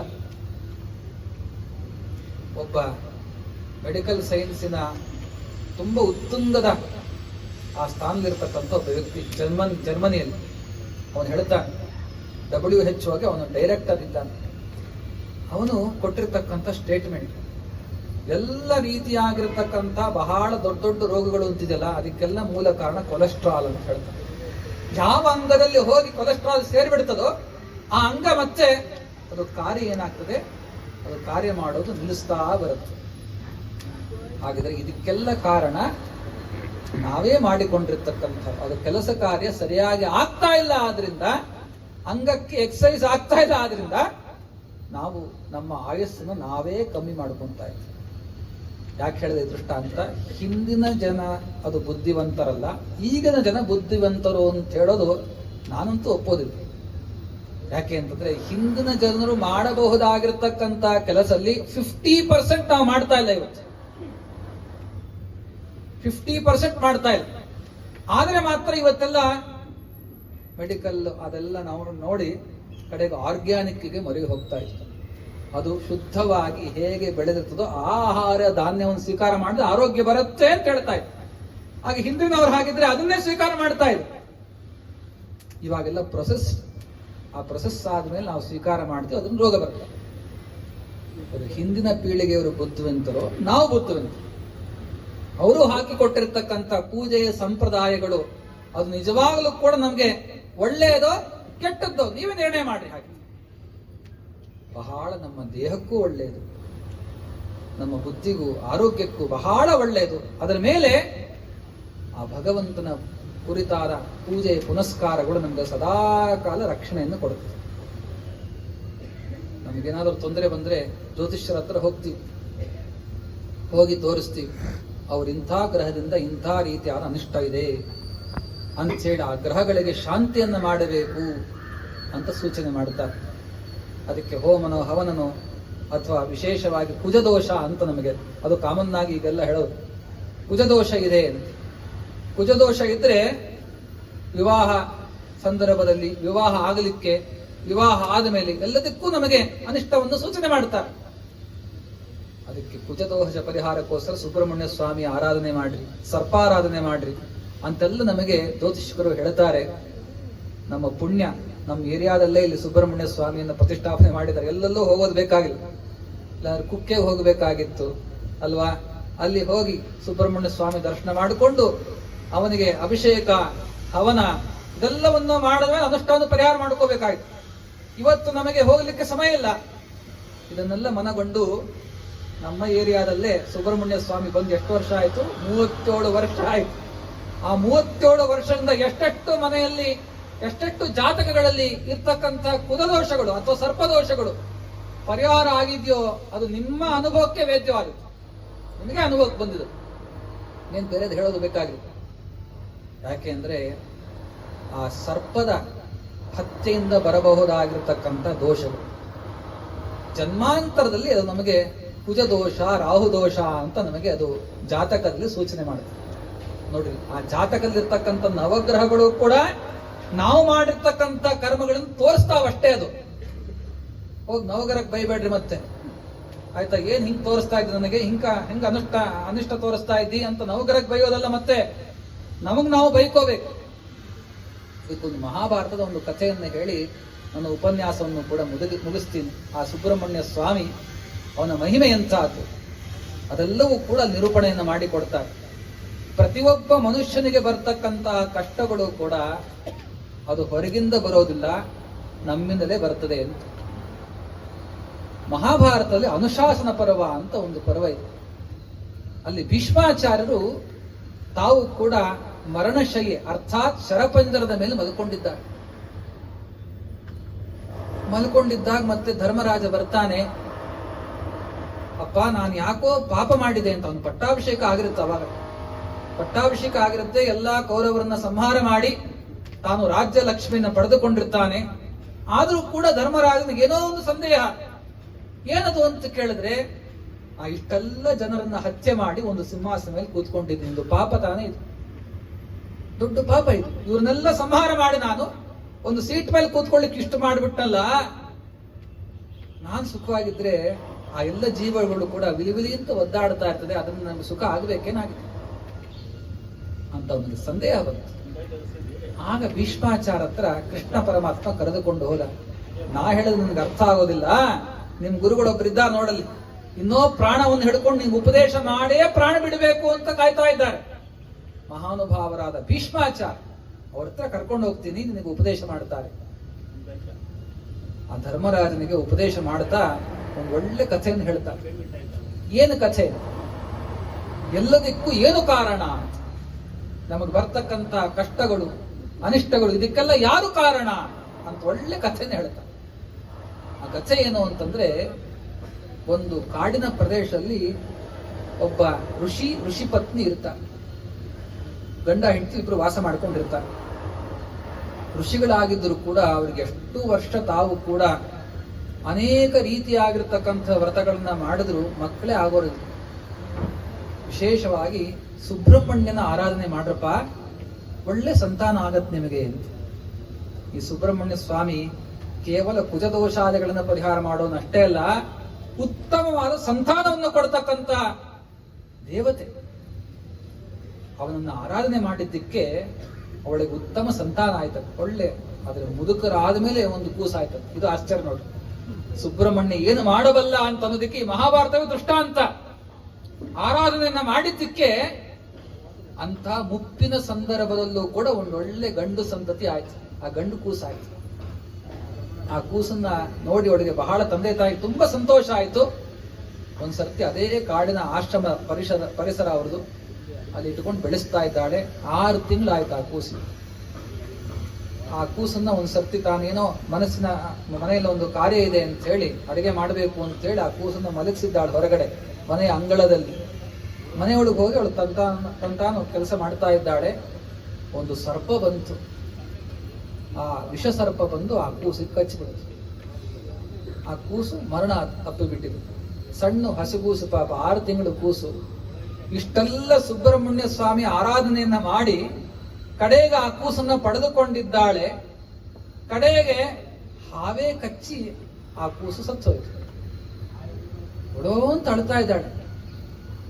ಎಷ್ಟು ವರ್ಷ ನಾನು ಕಷ್ಟಪಟ್ಟು ಉಪವಾಸ ವ್ರತಗಳನ್ನ ಮಾಡಿ ಪಡೆದುಕೊಂಡಿರ್ತಕ್ಕಂಥ ಈ ಕೂಸು ಏಕಾಏಕಿ ಹೀಗೆ ಸತ್ತೋಯ್ತಲ್ಲ, ಮತ್ತೆ ಹಾವು ಕಚ್ಚಿ ಅಂತ ಒಡೋ ಅಂತ ಅಳ್ತಾ ಇದ್ದ. ಅರಣ್ಯ ರೋದನ ಅಂತಾರಲ್ಲ, ಆ ರೀತಿ ಅಳ್ತಾ ಇದ್ದಾಳೆ.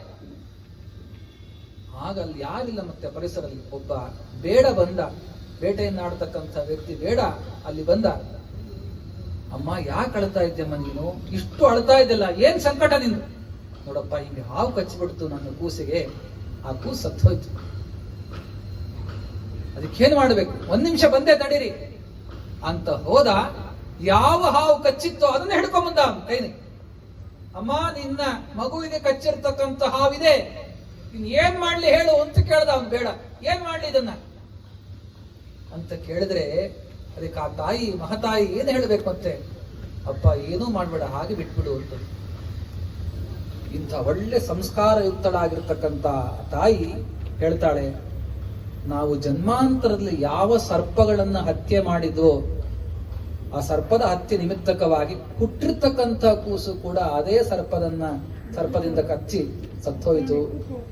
ಹಾಗಿದ್ರೆ ಮತ್ತೆ ಪಾಪ ಮಾಡೋದು ಬೇಡ, ಮತ್ತೂದು ಜನ್ಮಾಂತರಕ್ಕೆ ಕ್ಯಾರಿ ಆಗೋದು ಬೇಡ, ಈ ಹಾವನ್ನ ಸಾಯಿಸಿ ಮತ್ತೆ ಇನ್ನೊಂದು ಜನ್ಮದಲ್ಲಿ ದುಃಖ ಪಡೋದು ಬೇಡ, ಹಾಗೆ ಅದನ್ನು ಬಿಟ್ಬಿಡು ಅಂತ ಹೇಳಿದಾಗ, ಆಗ ಅದನ್ನು ನೀನಂತೂ ಬಿಡುವಂತಂತಿ.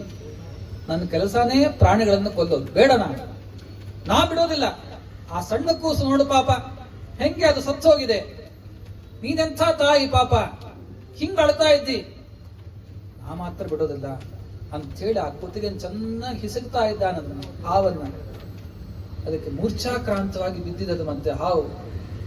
ಅವಾಗ ಮತ್ತೆ ಆ ಸರ್ಪಕ್ಕೆ ಸ್ವಲ್ಪತ್ತಾದ ಮೇಲೆ ಜ್ಞಾನ ಬಂತಂತೆ. ಯಾಕೋ ನನ್ಗೆ ಯಾಕೆ ಹಿಂಗೆ ಸಾಯಿಸ್ತಾ ಇದ್ದಿ ಅಂತ ಸರ್ಪ ಆ ಬೇಡನ್ನ ಕೇಳ್ತಂತೆ. ಆಗ ಬೇಡ ಅಂತ, ನೋಡಿ ಇಂಥ ಅಪರಾಧ ಮಾಡಿದ್ದಿ ಅಂತ, ಅದಕ್ಕೆ ನೀನೇ ಕಾರಣ, ನೀ ಕಚ್ಚಿದ್ದಕ್ಕೆ ಸತ್ತೋಯ್ತದು ಅಂತಂದ್ರೆ ಆ ಸರ್ಪ ಮಾತಾಡದಂತೆ, ನಾಹಂ ಕಾರಣಂ ಮನ್ಯೆ, ನಾನು ಈ ಕೂಸಿನ ಸಾವಿಗೆ ಕಾರಣ ಅಲ್ಲ ಅಂತಂತ. ಅಲ್ಲ, ನೀನೇ ಕಚ್ಚಿದ್ದು, ನಿನ್ನ ವಿಷ ಅದಕ್ಕೆ ತಾಕಿದೆ, ಅದಕ್ಕೆ ಸತ್ತೋಗಿದೆ, ನೀ ಕಾರಣ ಅಲ್ಲ ಅಂತೆಲ್ಲ. ಮತ್ತೆ ನಾನಲ್ಲ ಕಾರಣ, ನನ್ನನ್ನು ಕಚ್ಚು ಅಂತ ಪ್ರೇರಣೆ ಮಾಡಿರ್ತಕ್ಕಂಥ ಮೃತ್ಯು ದೇವತೆ ಕಾರಣ ಅಂತ ಹೇಳ್ತದೆ. ನನಗೆ ಆಯುಸ್ಸು ಮುಗಿದಿತ್ತು, ಕಚ್ಚು ಅಂತ ಪ್ರೇರಣೆ ಮಾಡಿದ್ಯಾರು? ಮೃತ್ಯು, ಆ ಮೃತ್ಯು ದೇವತೆ. ಅವನು ಹೇಳ್ದ, ನಾ ಕಚ್ಚಿದೆ ಅಷ್ಟೇ ಅಂತ ಸರ್ಪ ಹೇಳ್ತಾನೆ. ಹಾಗಿದ್ರೆ ಆ ಮೃತ್ಯು ದೇವತೆಯನ್ನು ಕರೆಸು. ಆ ಮೃತ್ಯು ದೇವತೆಗಳು ಬಂದಿದ್ದಾರಂತ. ಯಾಕೆ ಈ ಕೂಸಿಗೆ ಅಕಾಲ ಮೃತ್ಯುವನ್ನು ಕೊಟ್ಟಿದ್ದೀರಿ ಅಂತ ಕೇಳಿದಾಗ ಆ ಮೃತ್ಯು ದೇವತೆಗಳು ಏನ್ ಹೇಳ್ಬೇಕು? ನಾಹಂ ಕಾರಣಂ ಮನ್ಯೆ, ನಾನು ಕಾರಣ ಅಲ್ಲ ಅಂತ. ಹಾಗಿದ್ರೆ ಯಾರು ಕಾರಣ? ಕಾಲ ಏವೈ ಕಾರಣ, ಅವನ ಆಯಸ್ಸೇ ಅದು ಮುಗಿದಿದ್ದೇ ಕಾರಣ. ಆ ಕಾಲಕ್ಕೆ ಅಭಿಮಾನಿಗಳಾದ ದೇವತೆಗಳು ಅಂತಿರ್ತಾರೆ, ಅವರನ್ನ ಕರೆಸಿದ್ರ. ಯಾರು ಹಾಗಿದ್ರೆ ಕಾರಣ? ನೀವೇ ಕಾರಣ ತಾನೆ ಅಂತ ಕೇಳಿದ. ನಾಹಂ ಕಾರಣಮ್ಮನ್ನೇ ಅಂತ ಕಾಲನು ಅಂದ್ಬಿಡ್ತು. ಮತ್ತೆ ನಾನು ಕಾರಣ ಅಲ್ಲ. ಯಾವ್ದು ಕಾರಣ ಹಾಗಿದ್ರೆ? ಕರ್ಮ ಏವ ಹಿ ಕಾರಣಂ, ನಾನು ಕಾರಣ ಅಲ್ಲ, ನನ್ನನ್ನ ಪ್ರೇರಣೆ ಮಾಡ್ಲಿಕ್ಕೆ ಅಂತ ಒಂದು ಕಾಲ. ಏನು ಕಾಲ? ಕರ್ಮ. ಯಾವ ಕರ್ಮ? ಆ ಕೂಸು ಜನ್ಮಾಂತರದಲ್ಲಿ ಒಂದು ಹಾವನ್ನ ಸಾಯಿಸಿತ್ತು, ಅದಕ್ಕೋಸ್ಕರ ಹಾವಿಂದಲೇ ಅದಕ್ಕೆ ಸಾವು ಬಂದಿದೆ. ಅವನ ಕರ್ಮವೇ ಅವನಿಗೆ ಮೃತ್ಯು ಆಗಿದೆ ಹೊರತಾಗಿ ನಾವು ಯಾರು ಕಾರಣ ಅಲ್ಲ. ಈ ಕಡೆ ಕಾಲನೂ ಕಾರಣ ಅಲ್ಲ, ಮೃತ್ಯು ದೇವತೆಗಳು ಕಾರಣ ಅಲ್ಲ, ಆ ಹಾವು ಕಾರಣ ಅಲ್ಲ, ಇವ್ರು ಯಾರು ಕಾರಣ ಅಲ್ಲ. ಇವರೆಲ್ಲ ನಿಮಿತ್ತ ಅಷ್ಟೇ. ಅವರ ಡೈರೆಕ್ಷನ್ ಯಾವ ಡೈರೆಕ್ಷನ್? ಇವನು ಮಾಡಿರ್ತಕ್ಕಂಥ ಜನ್ಮಾಂತರದ ಹಾವನ್ನ ಸಾಯಿಸಿದ್ದಾನಲ್ಲ, ಆ ಸಾಯಿಸಿದ್ದೇ ಇದಕ್ಕೆ ಕಾರಣ ಅಂತಾಗಿದೆ ಹೊರತಾಗಿ ನಾವು ಯಾರು ಕಾರಣ ಅಲ್ಲ. ಈ ಕಥೆಯನ್ನ ಭೀಷ್ಮಾಚಾರ್ಯರು ಧರ್ಮರಾಜನಿಗೆ ಹೇಳ್ತಾರೆ. ಏನಿದ್ರ ಸಾರ ಆಯ್ತು ಹಾಗಿದ್ರೆ? ಪ್ರತಿಯೊಂದು ಕಷ್ಟಗಳು ಕೂಡ ನಮಗೆ ಯಾರ ಮೂಲಕ ಬರ್ತಾ ಇದೆ ಅಂತ ನಾವು ಅವ್ರನ್ನ ಬೈಲಿಕ್ಕೆ ಹೋಗ್ತೇವಲ್ಲ, ನೀನಪ್ಪ ಕಾರಣ, ನೀ ಮಾಡಿದ್ದಿ ಕೆಲಸ ಇದು, ನೀ ಮಾಡಿದ್ರೆ ನಾನು ಇವತ್ತು ಸಂಕಟ ಆಗ್ತಾ ಇದೆ, ಅಪ್ಪ ಅಮ್ಮನ್ ಬೈತಾರೆ ಇವತ್ತು, ನೀವು ಹುಟ್ಟಿಸ್ಬಿಟ್ಟಿ ಅದು ನೋಡ ಎಷ್ಟು ಒದ್ದಾಡ್ತಾ ಇದ್ದ ನಾನು ಸಂಸಾರದಲ್ಲಿ ಅಂತ ಅಪ್ಪ ಅಮ್ಮನ್ ಬೈತಾರೆ, ಅಥವಾ ಗುರುಗಳನ್ನ ಬೈತಾರೆ, ಕಡೆಗೆ ದೇವರನ್ನೇ ಬೈತಾರೆ. ಇಷ್ಟೆಲ್ಲ ಮಾಡಿದ್ರು ಕೂಡ ನೀವು ಮಾಡ್ತಾ ಇಲ್ಲ ನೋಡು ಅಂತ. ದೇವರನ್ನ ಸ್ಪಷ್ಟವಾಗಿ ನಮಗೆ ತೋರಿಸಿಲ್ಲ. ಪಾಪ ಪುಣ್ಯಗಳು ಕಣ್ಣಿಗೆ ಕಾಣೋದಲ್ಲ, ಅದು ಅದೃಶ್ಯವಾದದ್ದು. ಏನಾದ್ರೂ ಕೂಡ ಇವತ್ತು ತೋರಿಸ್ಬಿಟ್ಟಿದ್ರೆ, ಇವತ್ತೊಂದು ID ಕಾರ್ಡ್ ಇದ್ದಂಗೆ ಪ್ರತಿಯೊಬ್ಬರ ಕುತ್ತಿಗೆ ಮೇಲೂ ಕೂಡ ಇಷ್ಟು ಪಾಪ ಮಾಡಿದ್ದಾನೆ, ಇಷ್ಟು ಪುಣ್ಯ ಮಾಡಿದ ಅಂತ ಒಂದು ಕೌಂಟಿಂಗ್ ಮಿಷನ್ ತರ ಇದ್ಬಿಟ್ಟಿದ್ರೆ ಯಾರನ್ನ ನೋಡಿ ಯಾರು ಗೌರವ ಕೊಡ್ತಾ ಇದ್ರೆ ಹೇಳಿ ಅಲ್ವಾ? ಇಷ್ಟು ಪಾಪ ಮಾಡಿದ್ದೋ ನೀನು, ನಿನಗೆ ಯಾಕೋ ನಾನು ಗೌರವ ಕೊಡ್ಬೇಕು, ನಿನಗೆ ಯಾಕೆ ನಾನು ಸನ್ಮಾನ ಮಾಡ್ಬೇಕು, ನಿನ್ನ ಯಾಕೆ ನಾನು ಆಧರಿಸ್ಬೇಕು ಅಂತ ಎಲ್ಲಿ ಆಗತ್ತೋ, ಪರಸ್ಪರ ಜೀವರಾಶಿಗಳಲ್ಲಿ ವೈರ ಎಲ್ಲಿ ಉಂಟಾಗತ್ತೋ ಅಂತ ಪರಮಾತ್ಮ ಅದನ್ನು ತೋರಿಸ್ಲಿಕ್ಕೆ ಹೋಗಿಲ್ಲ. ಅದಕ್ಕೆ ಪಾಪ ಪುಣ್ಯಗಳು ಅದೃಶ್ಯವಾಗಿ ಇಟ್ಟಿದ್ದಾನೆ. ಆದ್ರೆ ಅದರ ಕಾರ್ಯ ಮಾತ್ರ ನಡೀತಾ ಇದೆ. ನಾವು ಮಾಡಿರ್ತಕ್ಕಂಥ ಪಾಪಗಳು ಜನ್ಮಾಂತರ ನಮ್ಮನ್ನು ಕಾಡ್ತಾ ಇದ್ದಾವೆ. ಅದಕ್ಕೇನ್ ಮಾಡಬೇಕು? ಅದಕ್ಕೆಲ್ಲ ದೇವತೆಗಳಲ್ಲೇ ಅಗ್ರನಾಗಿರ್ತಕ್ಕಂಥ ಅಗ್ರಸೇನ ಅಂತ ಹೆಸರು. ಯಾರಿಗೆ? ನಮ್ಮ ಸುಬ್ರಹ್ಮಣ್ಯ ಅಗ್ರಸೇನ. ಇದೇ ಮಹಾಭಾರತದಲ್ಲಿ ಸುಬ್ರಹ್ಮಣ್ಯನ ಉತ್ಪತ್ತಿಯನ್ನು ಹೇಳ್ತಾರೆ. ಷಷ್ಠಿ ದಿವಸ ನಮ್ಮ ಸುಬ್ರಹ್ಮಣ್ಯ ಅವತಾರ ಮಾಡಿದ್ನು. ಅದಕ್ಕೋಸ್ಕರ ಸುಬ್ರಹ್ಮಣ್ಯ ಷಷ್ಠಿ ಅಂತಾನೆ ಹೇಳ್ತಾರೆ. ಮಾರ್ಗಶೀರ್ಷ ಮಾಸದ ಷಷ್ಠಿಯ ದಿವಸ ಅವತಾರ ಮಾಡಿರ್ತಕ್ಕಂಥ ಮಹಾನುಭಾವ ನಮ್ಮ ಸುಬ್ರಹ್ಮಣ್ಯ. ಅವನಿಗೆ ಸ್ಕಂದ ಅಂತ ಹೆಸರು, ಷಣ್ಮುಖ ಅಂತ ಹೆಸರು. ಅವನ ಅವತಾರನೇ ಕೂಡ ಆಶ್ಚರ್ಯ. ನಮ್ಮ ಈಶ್ವರನಿಗೆ ಎಲ್ಲ ವಿಷಯಗಳು ಕೂಡ ಪ್ರಾರ್ಥನೆ ಮಾಡ್ತಾ ಇರುತ್ತೆ. ನಾವು ಹೋಮ ಮಾಡಲಿಕ್ಕೆ, ತಪಸ್ ಮಾಡಲಿಕ್ಕೆ ವಿಘ್ನವನ್ನು ತಂದೋಡ್ತಕ್ಕಂಥ ಒಬ್ಬ ದೊಡ್ಡ ಅಸುರ ಇದ್ದಾನೆ, ತಾರಕಾಸುರ ಅಂತ ಅವನ ಹೆಸರು. ತಾರಕಾಸುರ ಅಂತ. ಆ ತಾರಕಾಸುರ ನಮ್ಮನ್ನೆಲ್ಲರನ್ನು ಕೂಡ ಸಂಹಾರ ಮಾಡ್ತಾ ಇದ್ದಾನೆ. ನಾವು ಮಾಡ್ತಕ್ಕಂಥ ಪ್ರತಿಯೊಂದು ಕಾರ್ಯಗಳು ಕೂಡ ವಿಘ್ನವನ್ನು ತಂದು ಬಿಡ್ತಾ ಇದ್ದಾನೆ. ಏನಾದ್ರೂ ಮಾಡೋ ಒಂದು ಸಂಹಾರ ಆಗ್ಬೇಕಲ್ಲ ಅಂತ ಕೇಳಿದ್ರೆ ಆಗ ಈಶ್ವರ ಅಂತಾನಂತೆ, ನನ್ನ ಕೈಲಿ ಸಾಧ್ಯ ಇಲ್ಲ, ಅದಕ್ಕೆ ದೊಡ್ಡ ಶಕ್ತಿಯೇ ನಿರ್ಮಾಣ ಆಗಬೇಕು. ಯಾಕೆಂದ್ರೆ ಬ್ರಹ್ಮನ ವರದಿಂದ ಅವನು ಅವಧ್ಯ ಅಂದ್ರೆ ಸಾವೇ ಬರಬಾರದು ಅಂತ ವರ ಪಡೆದಿದ್ದಾನು ತಾರಕಾಸುರ. ಅದಕ್ಕೋಸ್ಕರ ನಾ ಏನ್ ಮಾಡ್ಬೇಕಾಗಿದ್ರೆ ಏನು ಮಾಡೋದಿಲ್ಲ. ಈಶ್ವರ ತಾನು ಕಣ್ಣು ಮುಚ್ಚಿ ಧ್ಯಾನಾಸಕ್ತನಾಗಿ ತನ್ನ ಒಂದು ದೊಡ್ಡದಾಗಿರ್ತಕ್ಕಂಥ ಅಗ್ನಿ ತತ್ವದಿಂದ ದೊಡ್ಡದಾದ ಒಂದು ಪಿಂಡವನ್ನೇ ಸೃಷ್ಟಿ ಮಾಡಿದಂತೆ. ಅದು ಹೆಂಗೆ ಅಂದ್ರೆ ಜಗತ್ತನ್ನೇ ಬೆಳಗ್ತಾ ಇದೆ. ಆ ಒಂದು ಪಿಂಡ ಜಗತ್ತನ್ನೇ ಬೆಳಗ್ತಾ ಇದೆ. ಅಗ್ನಿಯ ಪುಂಜ ಜಗತ್ತನ್ನೇ ಸುಡ್ತಾ ಇದೆ. ಪಾರ್ವತಿ ಅನ್ಲ ನಾನು ಇದನ್ನ ಧಾರಣೆ ಮಾಡ್ಲಿಕ್ಕೆ ಸಾಧ್ಯ ಇಲ್ಲ ಅಂತ ಅದನ್ನ ಮತ್ತೊಬ್ಬಳಿಗೆ ಹ್ಯಾಂಡ್ ಓವರ್ ಮಾಡಿದ್ರು. ಯಾರು? ಕೃತ್ತಿಕಾ ಎಂಬತಕ್ಕಂಥ ನಕ್ಷತ್ರ ದೇವತೆ ಕೃತ್ತಿಕಾ. ಆ ಕೃತ್ತಿಕೆ ತಾನು ಕೂಡ ಸ್ವಲ್ಪ ಒಂದು ತಿಂಗಳು ರಕ್ಷಣೆ ಮಾಡಿದ. ಅದಕ್ಕೆ ಅವನಿಗೆ ಹೆಸರೇನು ಬಂತು?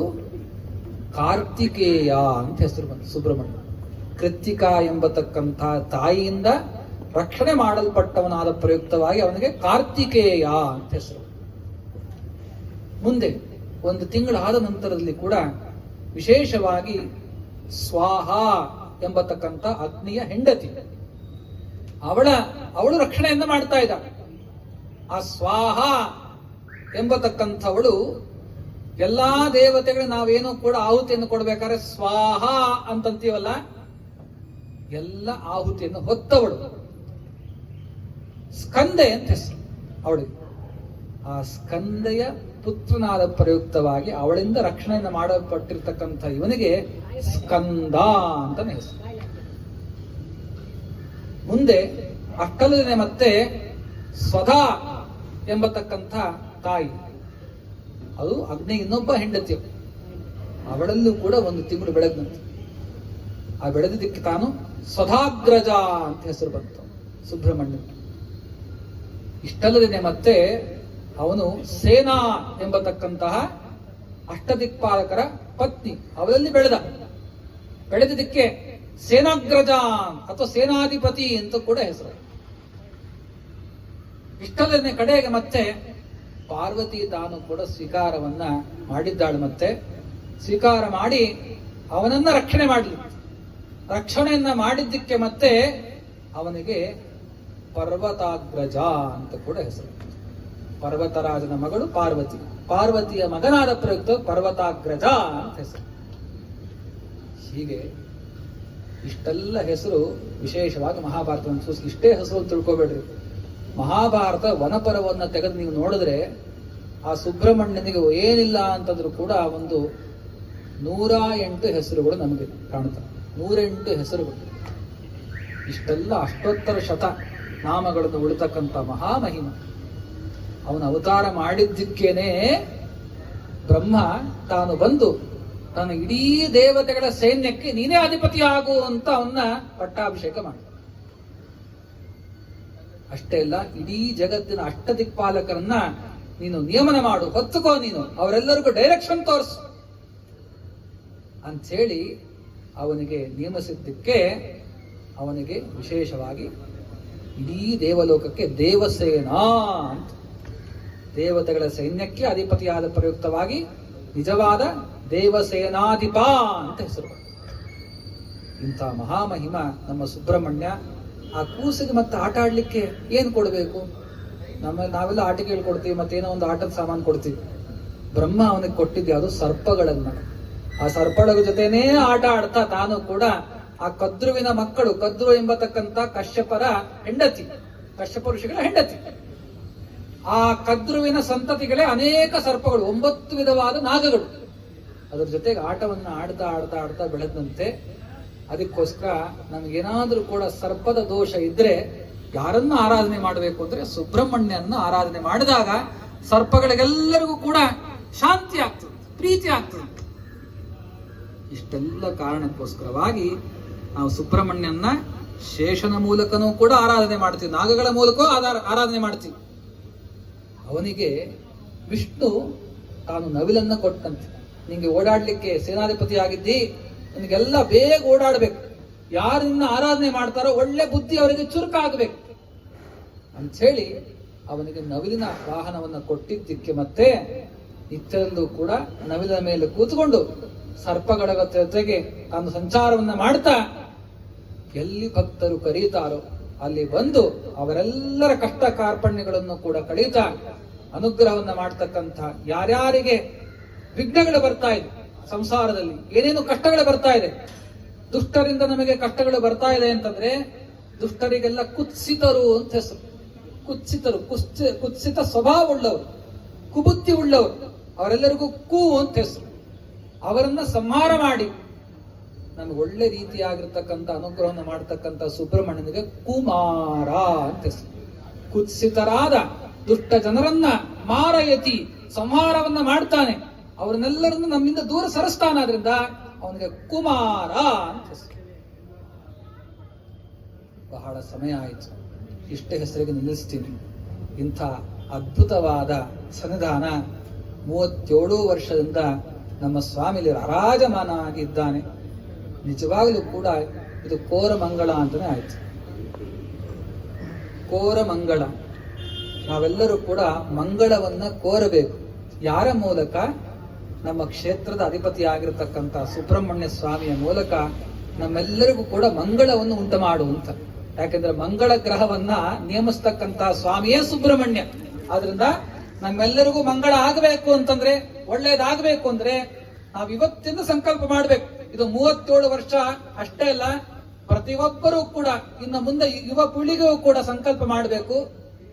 ಈ ಒಂದು ದೇವಸ್ಥಾನ ಇದು ಕೇವಲ ಕಾರ್ಯಕಾರ್ಯ ಸಮಿತಿಯವರಿಗೆ ಮಾತ್ರ ಸೀಮಿತ ಅಲ್ಲ, ನಮ್ಮೆಲ್ಲರ ಈ ನಗರವಾಸಿಗಳಾಗಿರ್ತಕ್ಕಂಥ, ಈ ಏರಿಯಾದಲ್ಲಿರ್ತಕ್ಕಂಥ ನಮ್ಮೆಲ್ಲರ ದೊಡ್ಡದಾಗಿರ್ತಕ್ಕಂಥ ಜವಾಬ್ದಾರಿ ಅಂತಂದ್ರೆ ಆ ದೇವರನ್ನ ಎಷ್ಟು ಚಂದವಾಗಿ ನಾವು ನೋಡ್ಕೊಂತೀವೋ ನಾವು ಅಷ್ಟೇ ಮಂಗಳಕರವಾಗಿರಬಹುದು. ಅದನ್ನ ಸಂಕಲ್ಪವನ್ನ ಮಾಡ್ತಾ ಇವತ್ತಿಂದ ನಾವು ಪ್ರತಿ ವರ್ಷವೂ ಕೂಡ ಪ್ರತಿ ಕಡೆ ಪಕ್ಷ ಮಂಗಳವಾರ ಆದರೂ ಕೂಡ ಬಂದು ಆ ಸುಬ್ರಹ್ಮಣ್ಯನ ದರ್ಶನ ಮಾಡಿ ಆ ಪೂಜೆಗೆ ಏನು ಬೇಕು ಅದೆಲ್ಲ ವ್ಯವಸ್ಥೆಯನ್ನು ಕೂಡ ಸೇವೆಯನ್ನು ನಾವು ಯಥೋಚಿತವಾಗಿ ಆ ಸ್ವಾಮಿ ಏನು ಕೊಟ್ಟಿದ್ದಾನೋ, ಕೆರೆ ನೀರನ್ನ ಕೆರೆಗೆ ಚೆಲ್ಲಿರಿ ಅಂತ ಏನು ಪುರಂದರದಾಸರು ಹೇಳ್ತಾರೋ ಅದನ್ನ ಚೆಲ್ಲೋದ್ರಿಂದ ಆ ಸ್ವಾಮಿ ನಮಗೆ ಇಡೀ ಕುಟುಂಬಕ್ಕೆ ರಕ್ಷಣೆಯನ್ನು ಕೊಡ್ತಾನೆ ಅಂತದ್ರಲ್ಲಿ 2 ಮಾತು ಬೇಡ. ಇಂತಹ ಆ ನಿಟ್ಟಿನಲ್ಲಿ ನಮ್ಮೆಲ್ಲ ಕಾರ್ಯಕಾರಿ ಸಮಿತಿಯವರು ಕೂಡ, ವಿಶೇಷವಾಗಿ ನೀವು ಕೂಡ ದಾನಿಗಳು ಪ್ರೋತ್ಸಾಹವನ್ನ ಮಾಡಿ ಈ 37 ವರ್ಷಗಳ ಕಾಲ ನಡೆದುಕೊಂಡು ಬಂದವರಂತೆ ಮಾಡಿದ್ದೀರಲ್ಲ, ದೇವರು ವಿಶೇಷವಾಗಿ ನಿಮಗೆ 3, 7, 10 ಆಗಿ ಪೂರ್ಣವಾಗಿ ಪರಮಾತ್ಮ ಅನುಗ್ರಹವನ್ನು ಮಾಡಲಿ ಅಂತ ವಿಶೇಷವಾಗಿ ಪ್ರಾರ್ಥನೆಯನ್ನು ಮಾಡುತ್ತಾ, ಆ ಸ್ವಾಮಿ ಇನ್ನೂ ಕೂಡ ವಿಶೇಷವಾಗಿ ನಮಗೆ ಆಯುಷ್, ಆರೋಗ್ಯ, ಮನಸ್ಸಿನಲ್ಲಿರ್ತಕ್ಕಂಥ ಅಭಿಷ್ಟಗಳು ಅಥವಾ ಗ್ರಹಗಳಿಂದ ಬರ್ತಕ್ಕಂಥ ಅನಿಷ್ಟಗಳು ಇದೆಲ್ಲವನ್ನೂ ಕೂಡ ವಿಶೇಷವಾಗಿ ಪರಿಹಾರವನ್ನ ಮಾಡಿ ನಮ್ಮ ಸಂತತಿಗೆ ಅಷ್ಟೇ ಅಲ್ಲ ಇಡೀ ದೇಶಕ್ಕೆ ಮಂಗಳವನ್ನು ಉಂಟು ಮಾಡತಕ್ಕಂಥವನಾಗಲಿ ಅಂತ